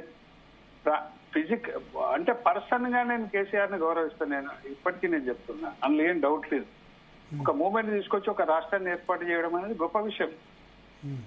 సరే, ఆత్మహత్యలు బలిదానాలు చాలా జరిగినాయి, అది వేరే విషయం, అదొక అంశం. కానీ రాజకీయ నిర్ణయం లేనిది భారతదేశంలో ఏది జరగదు భరత్ గారు. మీకు కూడా తెలుసు, నరేంద్ర మోడీ వచ్చిన తర్వాత ఎన్ని నిర్ణయాలు జరిగినాయో మీకు తెలుసు, నాకు తెలుసు, భారతదేశంలో ఉన్న ప్రతి ప్రజలకు తెలుసు. అసాధ్యమైనవి కూడా చాలా విషయాలు నిర్ణయాలు జరిగినాయి, అమల్లోకి వచ్చినాయి. నేను అందుకనే చెప్తున్నా, రాజకీయ నిర్ణయం అనేది చాలా కీలకం దేనికైనా. దాన్ని సాధించడంలో కేసీఆర్ ది అదిరిచ్చా బెదిరిచ్చా, కేంద్రం భయపడా లేకపోతే కాంగ్రెస్ భయపడా, ఏదో రకంగా బీజేపీ సహకరించడమా, ఏదో రకంగా మనకు తెలంగాణ వచ్చింది. దాన్ని వచ్చిన దాంట్లో ప్రజలు ఊహించినట్టుగా 10 సంవత్సరాలు జరగలేదు కాబట్టి కాంగ్రెస్ ప్రభుత్వం వచ్చింది. ఇది కాంగ్రెస్ ప్రభుత్వాన్ని ప్రజలు గెలిపించదని నేను అనుకోను. It is wrong. రెండోది, ఈ కాంగ్రెస్ ప్రభుత్వం ఏమనుకుంటుందంటే కాంగ్రెస్ ని ప్రజలు గెలిపించిన అనుకుంటే పొరపాటు. బీఆర్ఎస్ రిజెక్ట్ చేయాలని చెప్పి అక్కడ అవకాశం అప్పటి వరకు బీజేపీ కనిపించింది. సడన్ గా బండి సంజయ్ చేంజ్ తర్వాత వీళ్ళు కనిపించారు. ఎగ్జాక్ట్లీ అది నేను 6 గ్యారంటీలు 7 గ్యారంటీలు ఇవన్నీ గ్యారంటీలు కాదు. ముందు ఏంటంటే ఆ ఎమ్మెల్యేలని దించాలి, వీళ్ళ 10 ఏళ్ళు అయింది, కేసీఆర్ కూడా మనకు వద్దని అనుకున్నారు కాబట్టి గెలిపించారు. చాలా జరిగినాయి. మీరు ఇంతమందికి డిబేట్ చేసినట్టుగా కాళేశ్వరం విషయంలో చిన్న ఉదాహరణ అంటే నేను చెప్పేది పెద్ద ఉదాహరణ కాదు. ప్రజలు ఏదో పెన్షన్ కు లేకపోతే కళ్యాణ లక్ష్మి ఆశపడి ఓట్లేస్తారనుకుని పార్టీలు అనుకుంటున్నాయి, కానీ ఓవరాల్ గా చూస్తే తెలంగాణ నిజంగానే కేసీఆర్ హయాంలో ఆర్థికంగా చాలా అనర్థాలు జరిగిన మాట వాస్తవం. ఆల్టర్నేటివ్ ప్రజలు కోరుకున్నారు కానీ కాంగ్రెస్ పార్టీని కోరుకున్నారని కాదు. కాంగ్రెస్ పార్టీని కోరుకున్నారని రేవంత్ రెడ్డి లేకపోతే ఇంకెవరు అనుకున్నా, రాహుల్ గాంధీ అనుకున్నా పొరపాటు. అది తెలంగాణ ఏ రకంగా ఉండాలని ఒక విజన్ తోటి కోరుకున్నదే తప్ప ఆయన ఓడించింది తప్ప ఇంకోటి కాదు. వీళ్ళు ఏం చెప్పినన్ని హామీలు 1,000,000 హామీలు గంపెడ హామీలు ఇచ్చి ఏందండి ఎవడు అడిగండి వీళ్ళను కాంగ్రెస్ ప్రభుత్వాన్ని ఇన్ని హామీలు? ఎవడు అడగలే. తెలంగాణ కన్స్ట్రక్టివ్లీ ఎట్లా డెవలప్ కావాలి, కన్స్ట్రక్టివ్లీ ఎట్లా ఇంప్రూవ్ కావాలి, సొసైటీ ఎట్లా ఇంప్రూవ్ కావాలని కోరుకున్నారు. అది ఎక్కడ లేదు. ఓకే, ఇప్పుడు కంప్లీట్లీ ఈ రోజు తెలంగాణను కాంగ్రెస్ ప్రభుత్వం ఈ ప్రభుత్వం తెలంగాణను రాహుల్ గాంధీ కోసం ఒక ప్రయోగశాలగా మార్చిందని నా అభిప్రాయం. ఓకే, అది అనర్థం జరుగుతుంది. అది సో మొన్న కూడా చెప్పారు మీరు, చూద్దాం ఏం జరుగుతుంది. మీకేమనిపిస్తుంది జూబ్లీ హిల్స్ రీడింగ్ ఏంటి? అంటే చిన్న క్లోజ్ చేయాలి మనం చర్చ. జూబ్లీ హిల్స్ అనేది ఒక విచిత్రమైన కాన్స్టిట్యున్సీ భరత్ గారు. అది అర్బన్ కాన్స్టిట్యున్సీ, రూరల్ కాదు. దీన్ని మ్యాండేటరీగా భావించడానికి ఏ పార్టీకి అవకాశం లేదు. ఈవెన్ బీఆర్ఎస్ కి లేదు, కాంగ్రెస్ కు లేదు, నాకు బీజేపీకి లేదు. రూరల్ కాన్స్టిట్యున్సీ ఇంకేదైనా బై ఎలక్షన్ జరిగి ఉంటే దాని ఫలితాన్ని బట్టి పబ్లిక్ పల్స్ ను మనం అంచనా వేయడానికి వీలైతుంది. Jubilee Hills is not easy Telangana ఆత్మ. తెలంగాణ ఆత్మ జూబ్లీ హిల్స్ అని నేను అనుకోను. కాకపోతే ఏదో ఒక పార్టీ గెలుస్తుంది ఎన్నికలు అన్నప్పుడు. ఏదో కాంగ్రెస్ బీఆర్ఎస్ లేకపోతే బీజేపీ ఎవరైనా గెలవచ్చు. It is not a Telangana ఆత్మ. తెలంగాణ రూరల్ లో ఏ బై ఎలక్షన్ వచ్చినా గెలిచినప్పుడు దాన్ని పబ్లిక్ పల్స్ గా మనం స్వీకరించడానికి అవకాశం ఉంటుందని అయితే నా అభిప్రాయం. కాకపోతే ఇప్పుడు జూబ్లీ హిల్స్ లో జరుగుతున్న ఎన్నికలను చూస్తే ఖచ్చితంగా just like KCR political line లోనే రేవంత్ ప్రభుత్వం కూడా అదే లైన్ లో రాజకీయాలు నడుస్తుంది తప్ప డిఫరెంట్ గా నడుస్తలేదు అనేది నా అభిప్రాయం. అది తెలంగాణకు మంచిది కాదు. ఇంకో మూడో ఆప్షన్ గా బీజేపీ వస్తుందా, ఇంకేమొస్తుందా సంబంధం. ఎందుకంటే బీజేపీ కూడా అంత సీరియస్ గా లేకపోవడం చాలా బాధాకరం. థర్డ్ ఆప్షన్ ప్రజలకు ఉంది, ఎప్పుడైనా ఉంది. ఈ కాంగ్రెస్ ప్రభుత్వం వచ్చిన రోజు నుంచి కూడా థర్డ్ ఆప్షన్ ఉంది. ఆ పార్టీ దాన్ని ఉపయోగించుకోలేని ఒక దుస్థితిలో బీజేపీ ఉందనేది నా అభిప్రాయం. ఒకవేళ అది అలర్ట్ గా ఉంటే జూబ్లీ హిల్స్ లో ఇంకో రకమైన సీన్ కనపడేది కూడా నా అభిప్రాయం. ఓకే, థ్యాంక్ యూ కల్లూరి గారు. సో మొత్తానికి ఒకటి క్యాబినెట్ సంబంధించి అయితే మనకు చాలా డిఫరెన్స్ ఆఫ్ ఒపీనియన్స్ అయితే ఖచ్చితంగా ఉన్నాయి. మంత్రులంతా కూడా అవుట్ రైట్ గా రేవంత్ రెడ్డికి సపోర్ట్ చేస్తున్న పరిస్థితి లేదు. చాలామంది 90% ఆఫ్ మంత్రులు ఎవరి స్వార్థం వాళ్ళు చూసుకుంటారు తప్ప ఉమ్మడి ప్రభుత్వం అన్న స్ఫూర్తి అయితే కనిపించట్లేదు. అది చామల కిరణ్ కుమార్ రెడ్డి గారు చెప్పినట్టు కాంగ్రెస్ పార్టీలో అట్లే ఉంటుంది. రాజశేఖర్ రెడ్డి సమయంలో ఆయన భయపడి మిగతా వాళ్ళు చేశారు. బట్ మిగతా కిరణ్ కుమార్ రెడ్డి గవర్నమెంట్లో ఇట్లే ఉంది, రోషయ్య గవర్నమెంట్లో కూడా ఇట్లే ఉంది. కిరణ్ కుమార్ రెడ్డి గవర్నమెంట్లో డిఎల్ రవీంద్రారెడ్డి బర్తరఫ్ చేశారు, అప్పుడు శంకర్రావును కూడా తొలగించారు వ్యతిరేకంగా మాట్లాడేందుకు. సో అట్లే ఉంటుంది కాంగ్రెస్ పార్టీలో.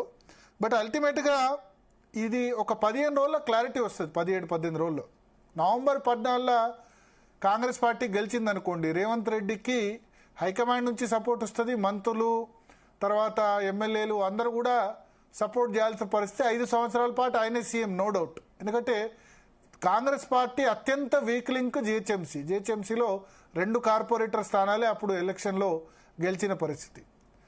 ఎమ్మెల్యే ఎంపీ స్థానాలు కూడా పూర్తిగా ఎంపీ స్థానాలు సికింద్రాబాద్, మల్కాజ్గిరి, చేవేళ్ల అన్ని బీజేపీ గెలిచింది. ఎమ్మెల్యే స్థానాలు ఒక కంటోన్మెంట్ తప్ప ఏ స్థానం కూడా లేదు. అటువంటి చోట కాంగ్రెస్ గెలిస్తే కనుక ఆ డెఫినెట్గా రేవంత్ రెడ్డికి అడ్వాంటేజ్ అవుద్ది. ఓడిపోతే డెఫినెట్గా పరిస్థితి ఇంకా అధికార పార్టీ అయి ఉండి కూడా బై ఎలక్షన్ గెలవలేదు అన్న అవప్రద వచ్చే అవకాశం ఉంది. మంత్రులు, ఎమ్మెల్యేలు దీనిలో అసంతృప్తి స్టార్ట్ అవుతుంది. అందుకనే ఇప్పుడు రేవంత్ రెడ్డి ప్రచార షెడ్యూల్ కూడా రిలీజ్ చేశారు. చాలా విస్తృతంగా ప్రచారం చేయబోతున్నారు. రేవంత్ రెడ్డి షెడ్యూల్ కూడా కొద్దిసేపటి క్రితమే బయటకు వచ్చింది. దాదాపు 5-6 డేస్ అయిన ర్యాలీస్లో పార్టిసిపేట్ చేయబోతున్నారు. 31వ తారీఖు నుంచి మొదలు పెడితే 9వ తారీఖు వరకు కూడా రేవంత్ రెడ్డి షెడ్యూల్ మనకు కనిపిస్తోంది. సో చాలా అంటే 31వ తేదీ వెంగళరావు నగర్ సోమాజిగూడలో పాల్గొంటారు. 1వ తేదీ బోరబండ ఎర్రగడ్డ, 4th రోజు షేక్పేట రహమత్ నగర్, 5th రోజు షేక్పేట యూసఫ్గూడ, 8వ తేదీ 6 డివిజన్స్లో మోటార్ సైకిల్ ర్యాలీ చేస్తారు ఉదయం. 9వ తేదీన షేక్పేటలో మోటార్ సైకిల్ ర్యాలీ ఉదయం 10 గంటలకు చేస్తారు. సో మోటార్ సైకిల్ ర్యాలీస్లో పాల్గొంటారు, రోడ్ షోలలో పాల్గొంటారు. 8 సభల్లో 4 రోజుల పాటు కేటాయించబోతున్నారు. రేపు యూసఫ్గూడలో ఫిల్మ్ వర్కర్స్ సంబంధించిన మీటింగ్ కూడా ఉందంటారు. సో చాలా ప్రెస్టీజియస్గా రేవంత్ రెడ్డి తీసుకున్నారు. అటు కేటీఆర్ కూడా అదేవిధంగా ఉంటున్నారు. కేసీఆర్ అయితే క్యాంపెయిన్ చేయట్లేదని మనకు తెలుస్తుంది. భారతీయ జనతా పార్టీ రేపు కార్పెట్ బాంబింగ్ చేయబోతుంది. కార్పెట్ బాంబింగ్ అంటే రేపు సాయంత్రం 4 గంటల నుంచి 8 గంటల వరకు మొత్తం ఎమ్మెల్యేలు, మన మాజీ మంత్రులు, ఎంపీలు, తర్వాత రాష్ట్రంలో ఉన్న ప్రముఖ నేతలందరూ కూడా స్ట్రీట్ కార్నర్ మీటింగ్స్ అందరూ రేపు చేయబోతున్నారు. చూద్దాం ఏం జరుగుతుందన్నది. క్యాబినెట్కి సంబంధించి అయితే November 14 తర్వాత క్లారిటీ వస్తుంది. జూబ్లీహిల్స్ రిజల్ట్ బట్టి క్యాబినెట్లో కల్లోలం ఉంటుందా చల్లారుతుందా అన్నది తెలియబోతుంది.